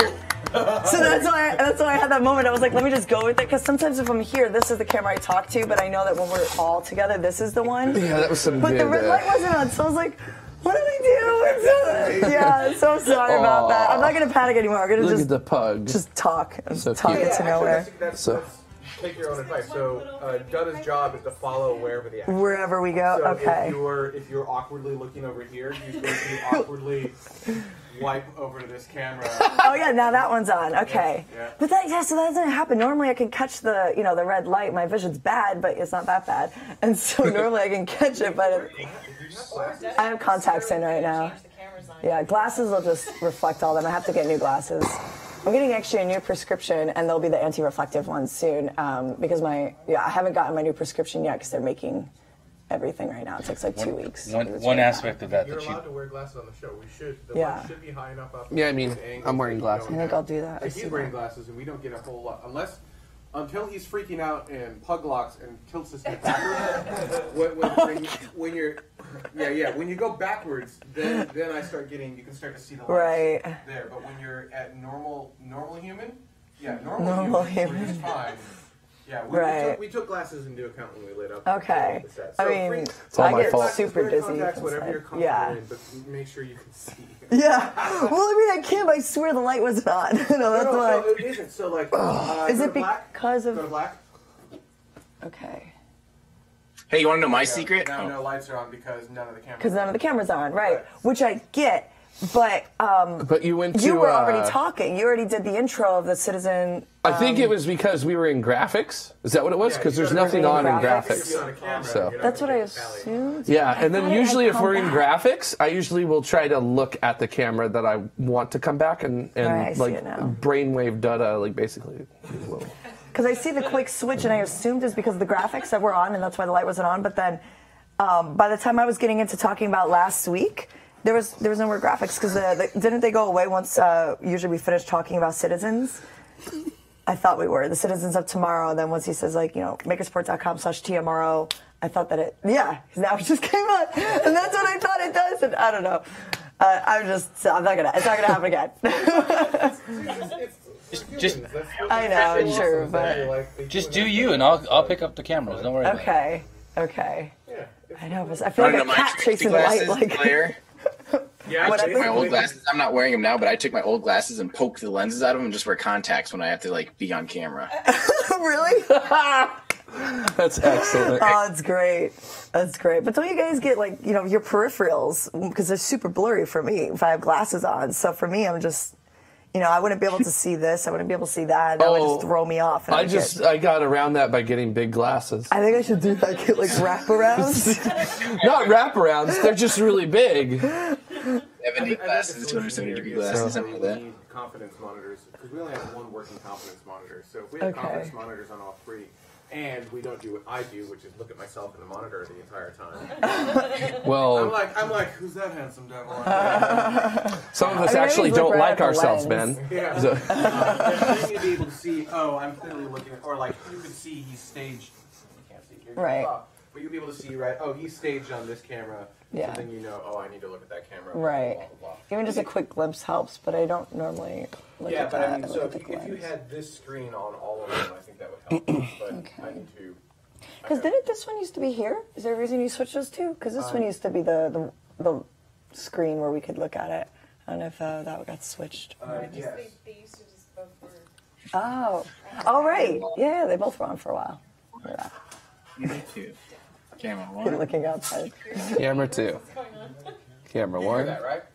The wine? Yeah. Yeah. It's coming from outside. I thought it was coming from the studio. I hear it too. I thought also it was in the studio.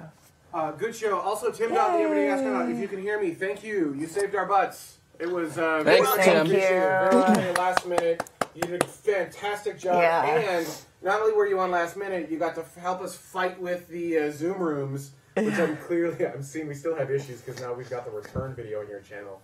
But it looked and sounded better than Skype ever did. Like, you look fantastic as compared to... Yeah. You look so good.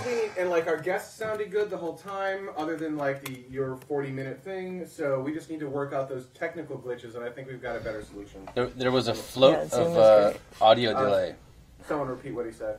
There was a float of an audio delay. Float? Audio delay changed a little bit during the interview. Oh, yeah. So we need to adjust the audio delay more. I had it adjusted and it shifted during the interview. Oh.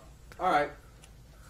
Something to note, but not something. I would prefer have an AV sync issue than have audio glitch out and make it not understandable, which did not seem to happen, even though we had questionable bandwidth. It looked like that was on this. Awesome. We still have things to tweak, but it was better than before. Okay. Yeah. Did I go faster than normal? It's like 12:26 right now. We were required to maybe shorten that interview a little bit more than we would have wanted. Okay. I think Jared probably had another good 5-10 minutes. Yeah, there were other things I wanted to ask, but I saw that little thing pop up, and I was like, oh, okay. We came back. That was going to be a thing. We came back from commercial. It said we had 1 minute left, so I'm glad we stopped what we did. Yeah. Cool. So, With the general, just the general Zoom thing, because like if you can pay for it and then you can get longer sessions. We did pay for it. I think. Oh yeah, wasn't there a sign that said 10 minutes? Like yeah, left? something popped up, and it was like 10 minutes left in your conversation, and I was like, oh, synchronize your watches now. I have a support ticket up with them saying, hey, your documentation says 24 hours. Yeah. This is what we saw. This is what we experienced. Also, I never want to see anything on the screen again. So Yeah. Yeah, that's good. right. Even if you're Right, gonna shut off that. the meeting, I would prefer that they just hard cut the meeting and don't tell me, and then we'll just stop the live show, call them back, get them reattached, and then make an edit point, as opposed to being like a big thing on the screen. Like, this is about to happen. Yeah, it's like, hey audience, yeah. All right, Tim Dot, the Agree. Everyday Astronaut. I know I've taken enough of your Saturday. I don't want to keep you on. Thank you again so much. Thank I you. appreciate it. Woo, Thanks, high guys. fives! Yay! Thanks, guys. All right. You guys have a great Saturday. You Actually, too. good. Check that out. Bye. Dottie, you have the power to Bye. now. Or that. Oh! Infinite. This is so cool. There you go. Dude, that launch, the classified, was so fun. Yeah, you almost killed me, Ben. I know. I almost I died. was going to tell you guys That was I really had done funny. that, but I, in the chaos of the pre-show, I forgot. And so, Oh, man. I That was almost great. passed away. That was so good. Especially because we actually had an image of the satellite itself. Like, but the rocket was Oh, yeah, classified. you can see what we're launching, but you can't See it while it's launching. Was that, did they like actually do that, or was that somebody who joked about that? Oh, It had to have been a That was a joke? Okay. Oh my Just making gosh. sure. I was asking, in the frantic pre-show, like, we need to get the show off the ground, I asked Launch Library and Tomorrow, I'm like, hey, does anyone have footage of this Proton launch? I can't find it anywhere. And everyone was like, doesn't exist. And Quick was like, here's one. And he posted that, and I'm like, oh, we're using that. That's amazing. Excellent. Amazing. So All right, funny. what else do we have? We have one space pod, right? Yes, 'tis I. What is it? It's about Tess. Yeah, we should probably do that Tess. one. I was thinking of skipping it, but no, we should do it. I can always do it next week. Yeah, I won't be here. So, like, Oh, yeah, the editing that will 28th. be complicated. Okay. Stoge can do it from Australia. Yeah, we'll have Stoge Australia. remoted in. It is from out here, right? I think so. Ben, stop looking out for it. Originally, it kicked up about 5 minutes. All right, so someone's like blowing leaves or something. All right, Jared. Let's get angry, Mike. Can I move? Let's swing you a little bit. I want to. You cracked your spine, didn't you? What's up? Did you just crack your spine? No. I think I just heard a gross like. Kunk. Oh, okay. Well, I might have because I can't feel anything. So. That's better. All right. Here, I'll do it like this. Hey, everybody! Well, live at 5. Live at 5. What the? Space. If you want to know about the space, you gotta know about the planets. If you want to know about the planets, you gotta listen to me. You got the Sun, Mercury, Uranus, Pluto, water planet. This one's too far away. They don't have a name for it. You can name it after my mom if you want. What? Have you never seen this? No, I don't. What is this? I'm Googling it right now. Rockets. I did watch Charlie, though. The Charlie Unicorn. Which was great. Oh, here we go. I wonder if we're going to have to mute audio so we don't... And I will put that up on the screen. Oh, man, I'm so excited. Yeah, I can't believe I've never seen this. Wait, This is great. Charlie. You're no longer Who's... I love your sneakers. Those are so cool. Thank you. I've been wanting to say that this whole time. They're so international orange. International orange? What makes them international orange? I don't... I'm trying to... Here we go. Look at how bright they are. Yes. Wow, they are bright. Nobody's ever going to not know where I am in the room. Yeah. That's great. Those Vans are awesome, but also they were like comfortable maybe 3 months ago. Not anymore. So. Yeah. Space Vans. Also, I saw that Vans is coming out with like a NASA, like an actual NASA collaborative line in October, and I'm basically gonna be broke. So that's how I felt when Coach came out with the NASA line. And I was like, oh, $800 really? Yeah. Never mind. So. I need my kidney. All right. Is it me, or are we doing Brule, or? Okay, gotcha. So I'm just making sure. I didn't want to delay something just in case with it, so. All right. Oh, that felt good. Whoops, I'm sorry. I forgot to tell everyone ahead of time that I was going to pop my neck, so. All right, I'm going to do the other side. Y'all ready for this? Yes. Oh, there we go. All right. That felt nice. Nice. All right, you guys ready? Are we good? You good, Dada? Okay, here we go. A new era for the hunt. Yep. Great. A new era for the hunt for planets outside of our own solar system is about to begin, ushered in by the fire of a Falcon 9 rocket. The transiting exoplanet survey satellite is going to be looking at our neighbors. But what is it going to find? And should we expect some surprises out of it? Well, this is your Space Pod for April 26, 2018. Cool. How was that? I was like trying to figure out what the date should be. Whoa, that was close. It's good.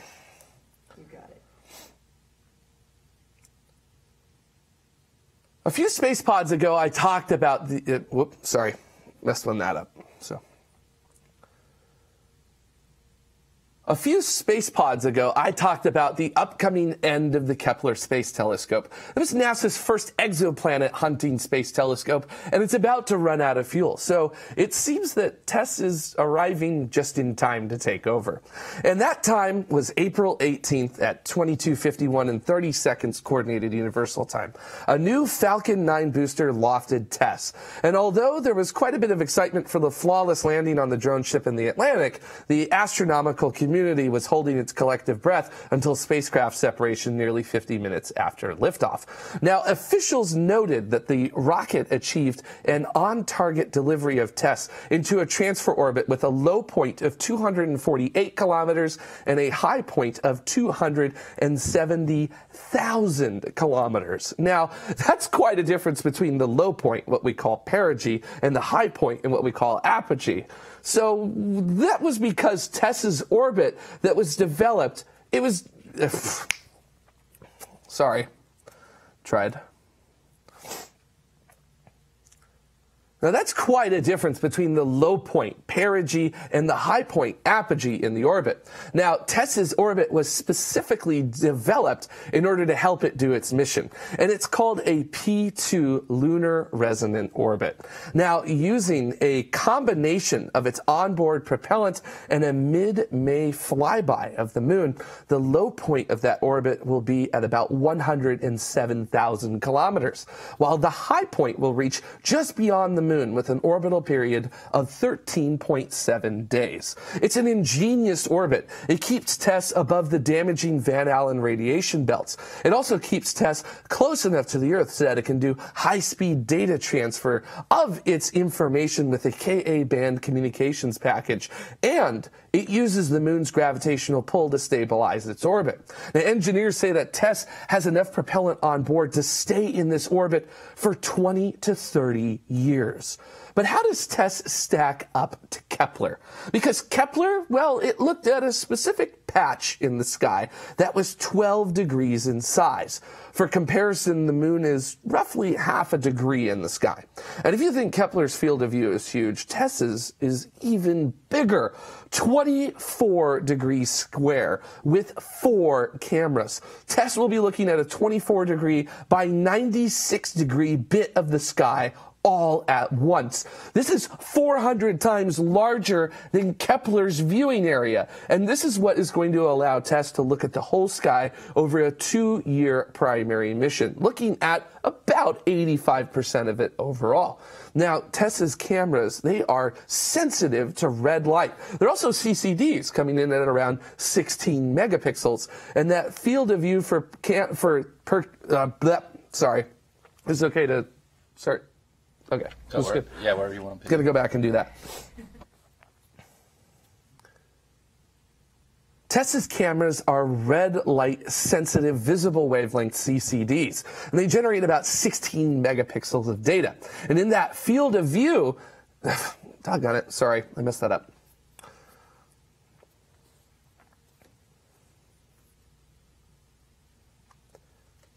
TESS's cameras are red light sensitive visible wavelength CCDs. They generate about 16 megapixels of data per image. And that field of view, wow, I keep tripping up over the same thing.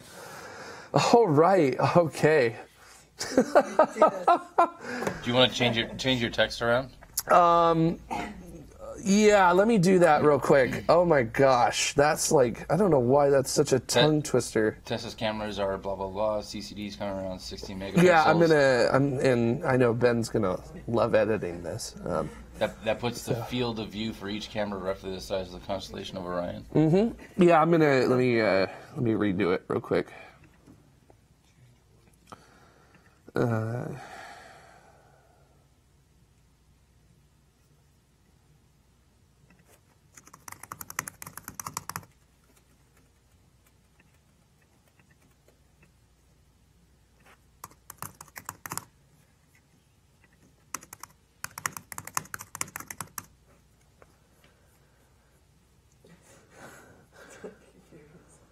Take a Snickers. That's great.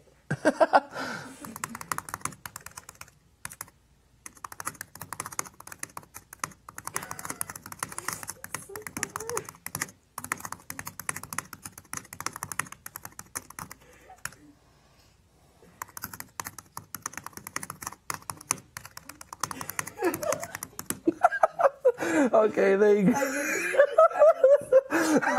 that's just the way I type. Like, I want to hear you with like this thing on there on the keypad. That's just how I type. There'll be holes in this. That's how I've always typed, and I use only like 2 fingers per hand too, which is apparently weird.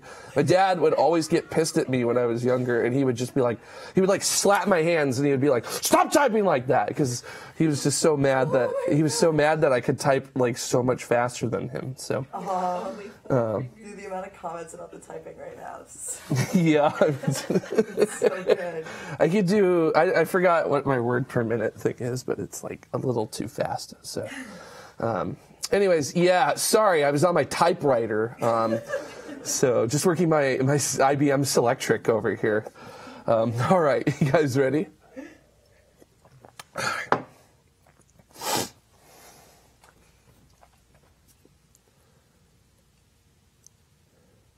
TESS's cameras are red light sensitive, visible wavelength CCDs generating 16 megapixels of data per image. And if you want to know how big that field of view TESS is looking at, you could go outside and look at the Orion constellation. It's about the same size. Now, the same method that Kepler used is also driving TESS's observations. The transit method. Basically, as a planet passes between the star and TESS, it causes a dip in the light from the star. And we're going to be looking at that. From that dip, you can determine how big the planet is, how fast it's orbiting, and some other things. Now, Kepler peered deep into the sky, and it was more are exoplanets even a thing kind of mission. And its answer it received from the universe was pretty strong. Yeah, exoplanets are a thing, and they're basically everywhere. But those exoplanets Kepler discovered are likely out of the realm of detailed observation by humans for quite some time. They range in distance from 300 to 3,000 light years away, too far for us to pin down what they are and their potential atmospheric compositions. But TESS has the potential to study dang it, sorry. Wow, I'm really like out of it today. Jeez. Pick up from about TESS. Yeah. But TESS has the potential to study about 20 million stars, all of them close by. Some of them are neighbors, with a sensitivity 100 times that of Kepler.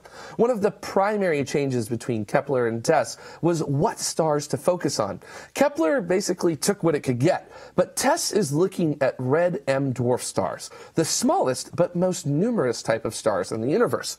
Now, the planets that would sit in these M dwarf star habitable zones, they often only take days to orbit, and their dim brightness with the close distances that TESS will be looking out to means that telescopes like the upcoming James Webb Space Telescope and future massive telescopes coming online in the mid-2020s here on Earth could potentially observe and tangibly analyze these exoplanets.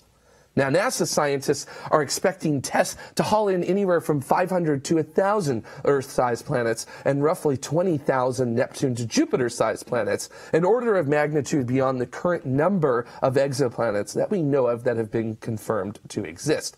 But it's not about the planet count for TESS.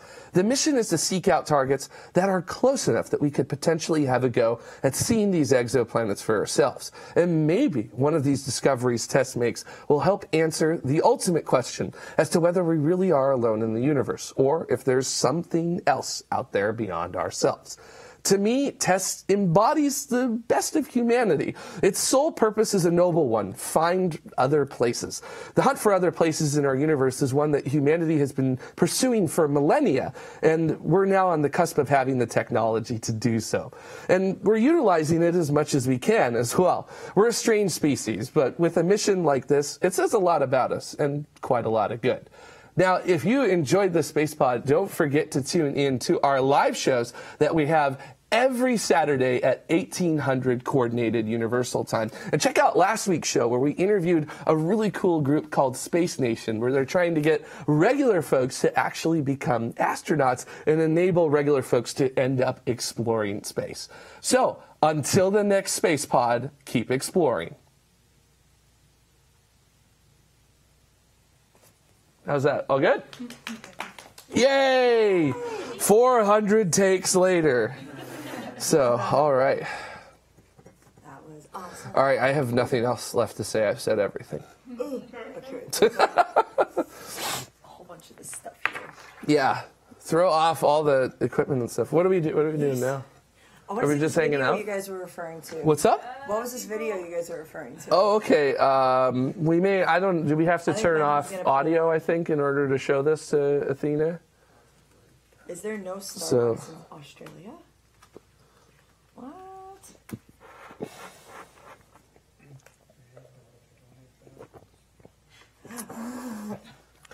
Yeah, is there no Starbucks in Australia? Yeah. So. Still, why is she saying that? Oh my god. Yeah. 30 stores Australia wide. Wow. That's quite a few. Well, then why do you say Miss Australia? It's back. It's back. Dude, this is so cool. It's a mirror universe. Everything's backwards. Can we mime it?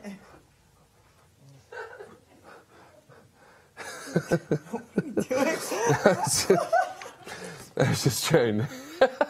Oh, I like that it says tomorrow hologram. So yeah, I don't know if we should have our sharing key up there though. So that might not be a good thing to do that. So Actually, it's out of frame anyway. so. Ben says it doesn't matter. Oh, okay. All right. I'm just trying to make sure that we're secure here. So, you know, my usual thing. So, I guess the mirror universe I'd have a beard in it, right?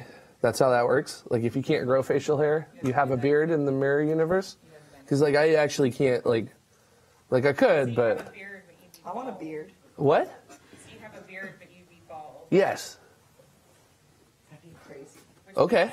Dada would be bald with no facial hair. I don't even want to know what that looks like. Yeah. I don't think I would mind the facial hair making shorter, but Yeah. I couldn't do him with no hair. It wouldn't work. Yeah. It's cool. So.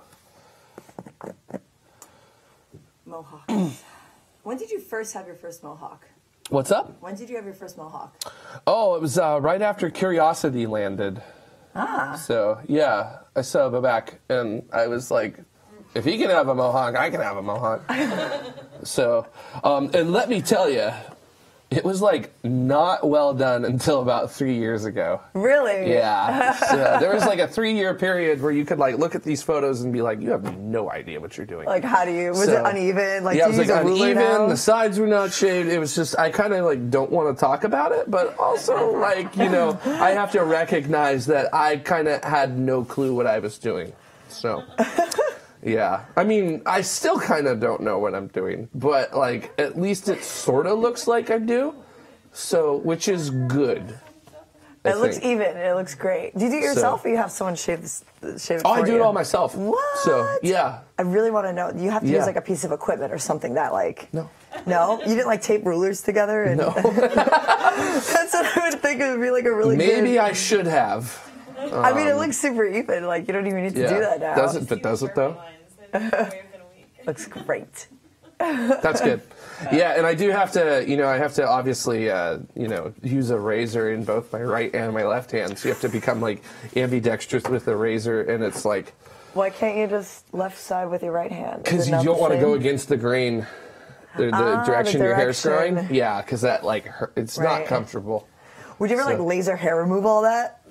No. Like the sides? So, also, laser hair removal's great. Also, when it reaches the point that I've like lost hair, it's just I'm gonna just shave it. Yeah. So yeah. Yeah. So I'm not one of these people who's like I need like hair to feel like a person. Like I don't. Yeah. I don't need to get hair from my butt transplanted to my head to make me feel like I'm a man or something. Oh gosh. Like I don't need that. So because that's how they do it.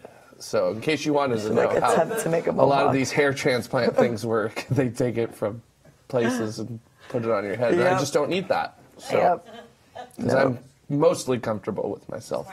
So, what's up? Oh yeah, it's just so a dud. Weird. Might be different colors. It's weird. That's crazy. Anyway, no, not hair talk. Charlie, the unicorn. Wait, so what is this? Tell me, what is this video that you were referencing before? Here, I'll just pull it up. Okay. I think we might have to mute. Charlie! Love it. I think we probably have to mute because it's a copyrighted thing. So. Aren't you okay in After Dark, or is that a? No, it's YouTube. So. Okay, it's YouTube, and it's not people that are like watch it actually later. doing it. It's a computer that has not been programmed well by people. Oops. That has that people have put a lot of work into making sure it actually works correctly. Could you? I like these sunflower sunglasses that Vogon suggested. What? I think they're great. There's a link to them. Where? It is. Wait, where did they go? Let me just reattach the link. Hold on. Yeah, put that link back up. Wait, I think There, is this it? Yeah, that's Oh, those are wonderful. I think they're beautiful. Those are, as Ben would We say, should all go with delightful. those. So, wow. I think they're great. But I really do want to come in with these like wraparounds. These like UV wraparounds. Holy smoke. I think that'll just really help the peripheral problem that I have with Yes. glasses. I'm sure it will. Those are so good. And if we all just came in with those, it's so weird. Sunflower tiaras, that's a great question. I'm going to look that up, Sir Game-A-Lot. Sunflower tiaras. I'm sure those exist. If they haven't, Ooh. get on that now. I like the crystal one. Yeah, like they have ones that are just actually like, you know, like the festival ones that are made of sunflowers, but I like the sparkly ones because it reminds me of Ben's that he wore to Yuri's night. Because that one was really nice.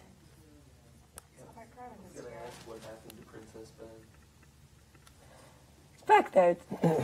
Why is he not a princess? I think the tiara is like hidden somewhere.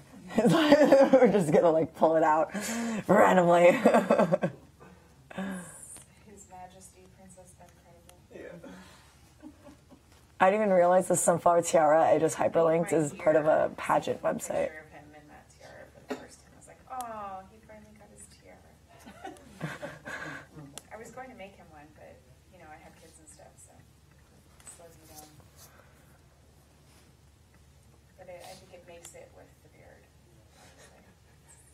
That's what finishes it.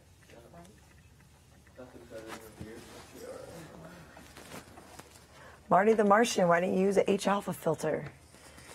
He said, I've tried solar astronomy once, that's why I'm blind. I remember the first time I saw sunspots and solar flares. There was also sunspots, actually. Solar flares was like online. It was so cool. There's this giant telescope on my campus out in New York. We actually were able to get away from a lot of the pollution. So cool. Have any of you guys seen like sunspots before through like an H-alpha filter? Mm-hmm. Yeah, they're awesome. So cool. So cool. Yeah, it's pretty neat. I remember when we had the partial eclipse in 2014 that was visible here in LA. They had like one of the largest sunspots in 15 years. Just so happened to happen during the time of the eclipse. I didn't know about this. It was like 10 times the size of Jupiter. It was ridiculous. Whoa! Or not 10 times the size of Jupiter. I think it was a couple times the size of Jupiter. Okay. It was huge. That's so cool. And it was very, very cool. So sunspots are so epic. yeah, I think they're pretty cool. Yeah. Yeah, I like that. Why those names and not other names? Oh, on my shirt. Yeah, these are the names of the astronomers that are on the monument in front of Griffith Observatory. So we have 6 of them, and we have 6 of what were considered the most influential astronomers, which we have Hipparchus, Copernicus, Galileo, Kepler, Newton, and Herschel. So. And we do not have Tycho Brahe on there because Tycho Brahe was a very influential astronomer, but he did not. He he contributed. He contributed, but definitely not as much as Kepler. Yeah. So he kind of like led Kepler into. Yeah, him and Kepler worked together. He brought Kepler in to work on his stuff, and he sort of looked at Kepler's work and didn't agree with it. Because Kepler was the one who said, no, the circles aren't perfect. So there are more ellipses than circles. But Brahe was insistent that no, they are perfect circles. But, you know, it is what it is. So yeah. Nothing is perfect. Brahe was pretty cool. He got a part of his nose cut off in a duel. Oh yeah. And he had a work nose and like a party nose that he would wear. He like interchanged noses. Yeah, he had like interchangeable noses. It was pretty cool. So that's. Yeah. Wait, I thought that it was just the tip that actually got like, it was like a sword match, right? It was like a. I don't know. I personally don't know how much of his nose got removed. But I guess he had little replacements. But he did have flowers, sunflowers. I know he had really cool ways to get around that. So. Interchangeable noses. Yeah, nose for every occasion. So. Yes. So true. Pinocchio's. It's like. Ooh? I was just reading that too. Well, one of them is kind of gone. Yeah, you just have to like take the camera up. I see Detta. Yeah, through his phone. Interestingly enough. A scary Detta on the screen, but I'm there. Oh! Hi, Detta.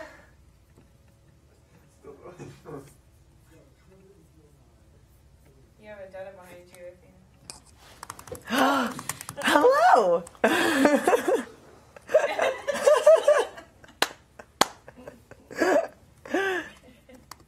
He kind of shapes today. Trimmed close. Detta cam. I love these. I love all the, like the clever. All of these clever names everyone comes up with. Blair Dutta Project. Yeah, to see the plants, I'd have to like take The the camera island. and move it over there, and you know, Benny I does mean, what Benny does with things, and Yeah, it has to stay stationary, right? Like it looks like the handle, it's like a baby carrier, but it doesn't look like I could actually lift it up and carry it, can I? no. He usually just slides it off the top, I think. Okay. Because that's supposed to like water them or something, I think, on top. But we took out, he took out the lettuce. Right. And replanted, it's probably spruce. Mm. Which, if we thought the lettuce was big, I mean, imagine how big those are going to be. More oxygen. What do we have left? Spruce. Cool. And more lettuce. Awesome. Okay, Lisa's asking me if I could turn the camera around. I just moved the TV for the first time today, so I'm not too sure about turning the camera around.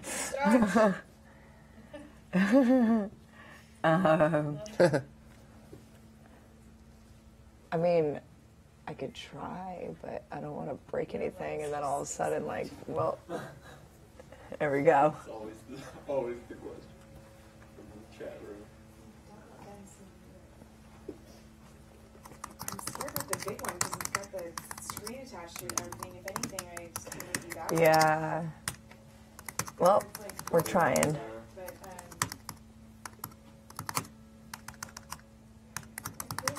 The plans of tomorrow. Do you guys sing to them? You know that helps promote plant growth? If you like sing to them or play music around them. I did an experiment when I was 12. I don't have any plants at home because I kill plants. Aww. I mean, I've tried and Get like a air plant. Succulents make it for Yeah. a while longer, which is good. But like just as I see the succulents starting to be like, I give them to my mom and then they just like flourish. It's funny. It's like the opposite with my mom. I actually gave her an air plant because I was like gone for 2 months. And air plants, you really don't have to do anything. They eat the dust in your house, and like you just add a little bit of water to them and you just shake them off. Come home, it was black. I was like, what happened to my air plant? Like you literally have to spray it with water like once a month. What happened? So, but Did you clean all the dust out of the house? That's what it just overwhelmed it with dust. Yeah, but I did an experiment where I had like 3 separate rooms and I put the same type of plant in each one. I played like heavy metal in one room, and then I played classical in another, and then I played K-pop in another, and just wanted to see what happened to all of the plants. The heavy metal one, it actually started to wilt. I was kind of sad because I'm like, oh man, you know, like, you know. Well, they did like K-pop, but classical, it flourished. Classical always flourishes. The Mythbusters did. They did? One of those, yeah, and they actually ended up finding that the heavy metal plants grew significantly more. The heavy metal and the classical plants grew more than just, you know, than quiet plants, but the heavy metal ones grew just a little bit more than the classical plants did. Huh. So I think plants just like noise. I think they do, So. yeah. Yeah, that's true. By the way, we do read Twitch, Realistic Kill. Hi, we're reading Twitch. So, yeah. Are we allowed to do this? Oh my gosh! Already with this face, this is gonna be good. Is this an okay thing? Oh man. Okay. Okay, so it's after dark. So, all right, we're gonna watch this. We're all gonna watch this together. Do I need to move this over a little bit? Can they see it? Move it this way. Am I in the way? What do you? What? Space. I feel like I need to. Space. Oh, for the plants. Hold it closer to the camera, maybe. Okay, hold up. We're doing 2 things at once here. What's going on? If you want to know about space, you have to know about the planets. If you want to know about the planets, you have to listen to me right now. Sun, Mercury, Uranus, water planets, Pluto, and this one they didn't have a name for it yet. It's too far away. You can name it if you want. You can name it Doris after my mom. If you want. It's up to you. Oh.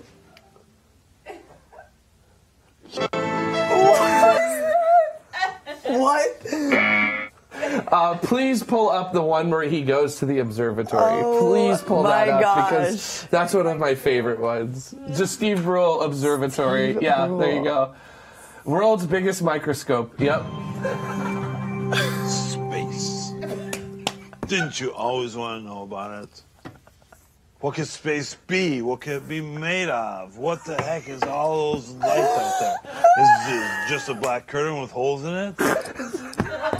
I don't know. I'm trying to find out. That's why I went to the observatory to figure it out. I met there a guy who has the world's largest microscope for looking at space. He's a great astrologer. Dang. Astrologer. Here you go. This is Mel Wilson. This man named of Dang showed me around this big old dirty church where they have a microscope to look up close at stars. Look at me, there I am walking right there. So give it to me straight, Dangle. How big is the universe? We don't really know. The universe may be infinite in size. Tell me how this place started. Well, there was a guy named George Hale who hiked up this mountain in 1903, and so he started it. He founded the Mount Wilson Observatory. Can I ask you a very serious question? Mm-hmm. Where did you get this leather jacket? It was a gift. Hey, good guy. So what are you all sitting up here on top of the rock wasting your time for? Everyone knows space is just a bunch of rocks and gas, right? Well, gotcha. Right. What about in the old days before they had a big dirty church full of junk to look at the stars? What did Galileo look through? What kind of microscope did he have? Yeah, we have one of those here. It's an old refracting type telescope, and you can check it out. All right. Oh my God, my side hurts. I love that show. I love this show. Oh my gosh, It's I'm gonna such a binge good watch this show. later. I'm Yep, putting this you in my. should. There's a whole bunch of episodes. Is that just one? What is happening? Oh my gosh. Okay, I'm adding this to my YouTube right now to watch. Oh, dude, microscope astrologer. Ones are just great. So. Oh my gosh. Jenny. Steve. World's biggest microscope. Wow, that made my Saturday. That was great. Oh my gosh, that was so painful to laugh at. I'm gonna watch it so many times later. Are we winding down? That was great. Control room. I hope you all have been totally blown away by that. It was so good. I kind of feel like, you know, like those belts back in the day where it had like the guns on the side? I feel like that, but with these right now. Old Western. Because it's just, yes. It's like, whoa. Quick draw. Quick draw. Headphones or microphone.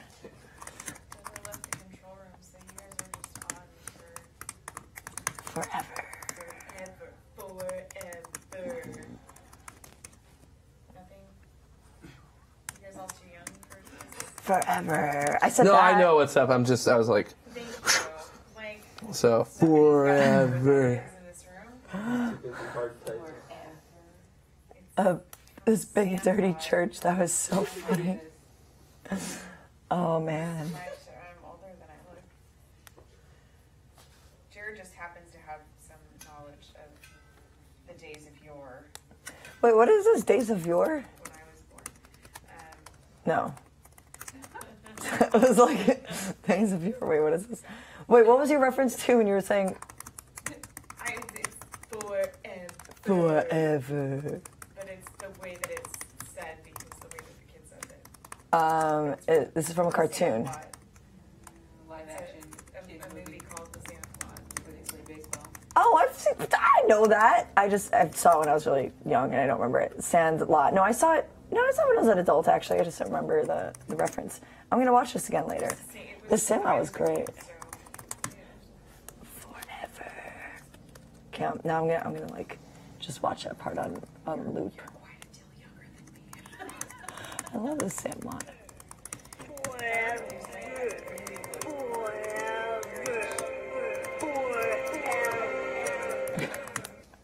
That was great. Keyboard screams in pain. I lose weight in my face first, so that's why I always try to lose that because then What is his name so I can look him up? face thins out and the sides thin out. Yo. What's up, Internet? We're all hanging out. Dr. Steve. So, yeah, let me see what we got. Oh, yeah, white and nerdy. Yeah, that. But you know, I've got a flat stomach. I don't mind having Wow, these Geico ads are crazy. Jeez. I just saw that on YouTube. This guy is traveling. It's fun. Bye, Zweeby. Bye. Zweeby. Zweeby. Smash 00R. I think you meant to say wait. Smasher. Face first. I'm gonna scroll through like all these comments. Hitting a ruse almost as bad as hitting a moose. Yes, I type furiously as well. But Sing I have a lighter or touch. claw. It's just that it's on a desk, but it's louder. Because I have a really quiet keyboard. I don't. Jared doesn't have a quiet keyboard. And I it's on a perfectly. desk and types fast and hard. Could you actually? Can we test that out? Can you put Yeah, that I on? don't know wanna if hear this that- keyboard is. Nope, this is too Aw, big. So. Okay. Like I purposely bought this because like my hands were just sliding everywhere and like your nails grow out. It's like but now like holes are starting to form. So I'm like, oh man. holes. I type N a lot. Not and again. N and O I type a lot. So I guess I say no a lot. Oh, I thought I heard Didn't something. realize that. But these are great though. I love these little keyboard covers. Yeah. Keeps it kind of like. Where's the Jared? He seems to have a keyboard mic. Yeah, I do. Well, I mean, it's kind of just how it goes. So, I really love This Steve is, like, Brule weird. because my video stuff, I got my start in a public access studio, and Steve Brule and like Tim and Eric are basically like public access hell. And there are like things I have seen in Tim and Eric and Steve Brule shows where I've been like, oh my God, I have watched tapes of stuff like this before. They have nailed public access TV perfectly.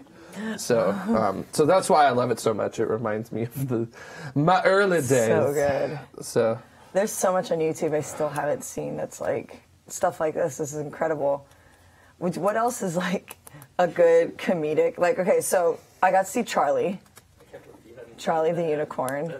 Wait, do you guys know about the Happy Tree Friends? Yes. Okay, a lot of people don't, so that's why I asked you guys. That was the most disturbing thing I've ever watched in middle school. Like, we went crazy about it in, like, I think it was like 7th grade or something. The Happy Tree Friends. Me and my best friend were crazy about that. We used to watch it all the time. It's so messed up. I can't believe I used to watch this. Yeah. I'm looking at it now and I'm like, why? Exactly. I remember I freaked out one of my friends. It's freaky.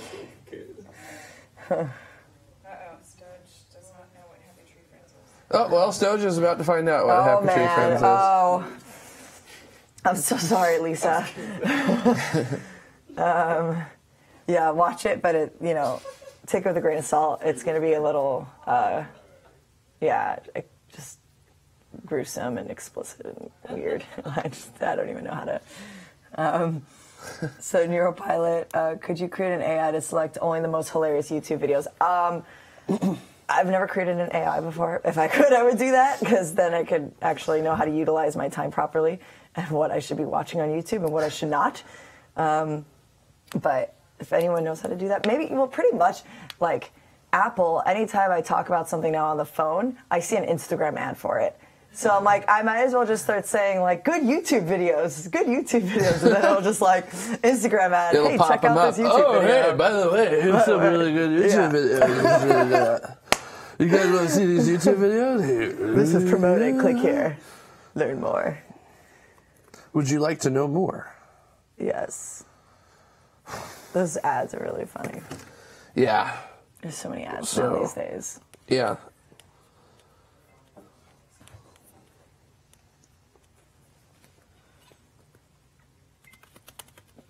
All right, I'm going to bounce in like 5. I'm going to dance. AI Athena, that's cool. Yay. Boom.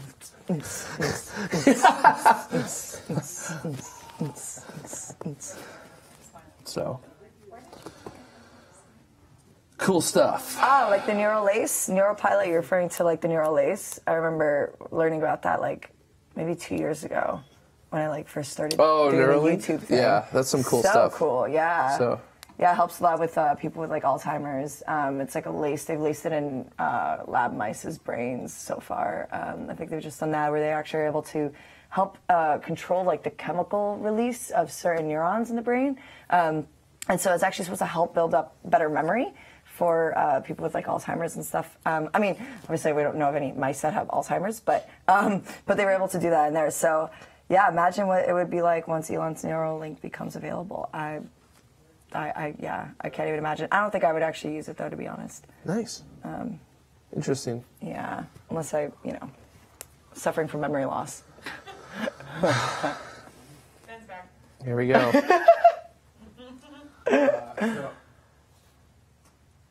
So Mom Dog and Dad Dog are in town. Yay! And I'm touring them around the set. So ignore me. / if we're really lucky, they'll have some sort of embarrassing story about me. So, I always want to hear embarrassing things about Ben. So any guests that we have coming that's on the air, we have signed the spiel thing. And then it's not actually painted white. We painted it off-white, even though it looks kind of white on camera. That was done on purpose to allow us to kind of open up the aperture of the camera a little bit and give it kind of a faux look. And Sure, it's off-white or is it gray? It's off-white. It's a very thick gray. Gray. And then Silver. You have to figure out how to build all of this stuff. So you designed it, like, how are you going to build it? It's like, I don't know, figure it out as we go. That was great. Totally did. Yeah, neat, right? Yeah. Oh my gosh. Yeah. Why is Lisa saying January 29th? Huh? Lisa is saying January 29th. I want to hear about January 29th. The day is that's Ben's birthday, Is right? it? So. Ah. So I made this shape aspect of the program, and then you use an option to make a flat pattern. The first bit of software that I tried that on, this side here was not the pattern. The flat pattern wasn't symmetrical. Right. So I managed to do it again and figure it out. It actually finally gave me a flat pattern that was, I printed out on paper and then you put that paper face down on the wood, and you put acetone on the back, and it transfers the toner to the wood, and then you cut it out. Ben, what's January 29th? Cut out a stack of these and a stack of those and a stack of those. January 29th is not my birthday. It's the day that my mom told my wife my birthday was. And so now every year has to think. Hold on. Let me get close so that you can hear this. The 29th is a lucky number, and she should have been born on the 29th. My grandma was born on the 29th.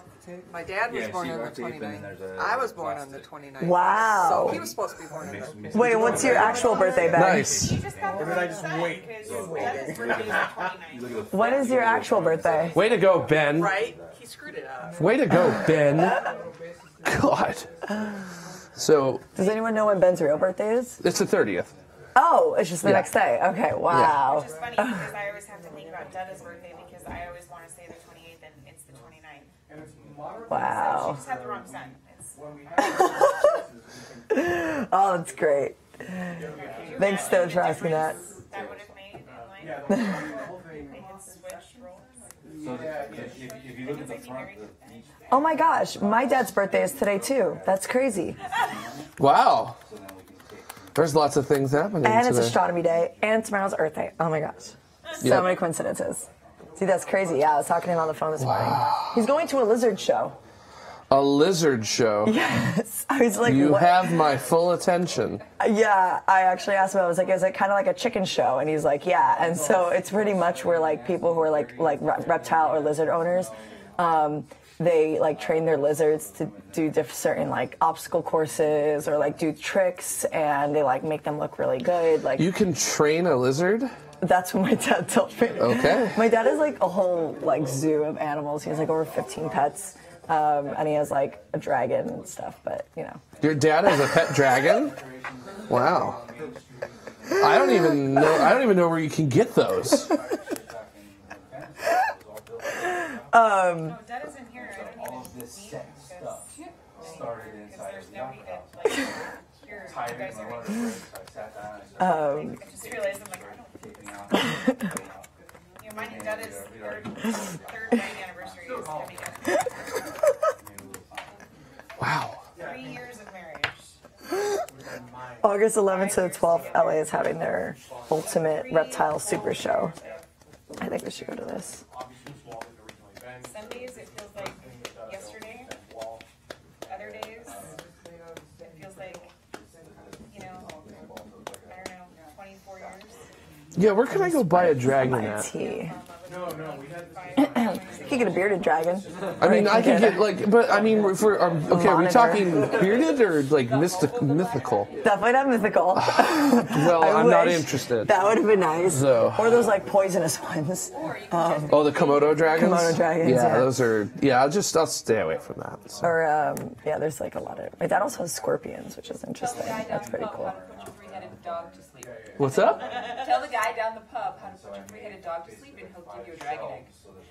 What? I wish that was an actual inside joke at a pub. Is that from a movie reference? Oh, okay. Harry Potter? I don't know Okay. anything about Harry Potter, so that's why I just stared at you like, what's going on? Because I'm not really like a Harry Potter person. I've like dedicated my whole life to Star Wars, so. I'm gonna make you a Trekkie.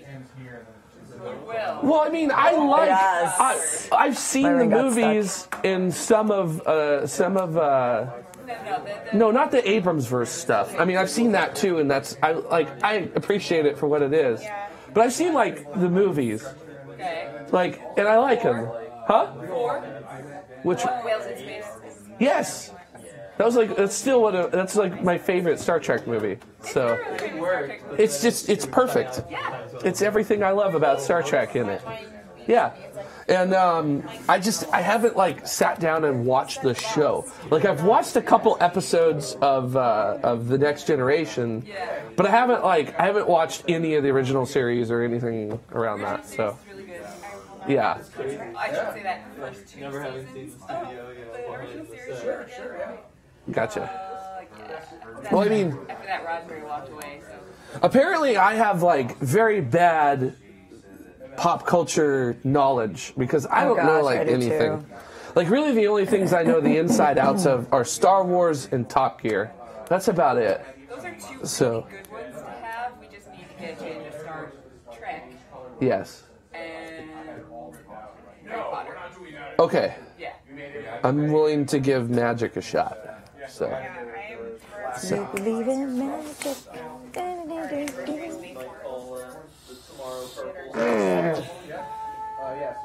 I want a dragon egg. Okay, someone had a suggestion here. Let me save this. It's a guest suggestion. Yeah, we're currently, our tomorrow studio tour is called Spacewalks. Yeah, everybody's getting a very big spacewalk right now. So. It's great. So. I went to the bathroom. Go ahead. Yeah, I really like Top Gear. It's also well shot and everything. And I haven't watched any of the Grand Tour yet.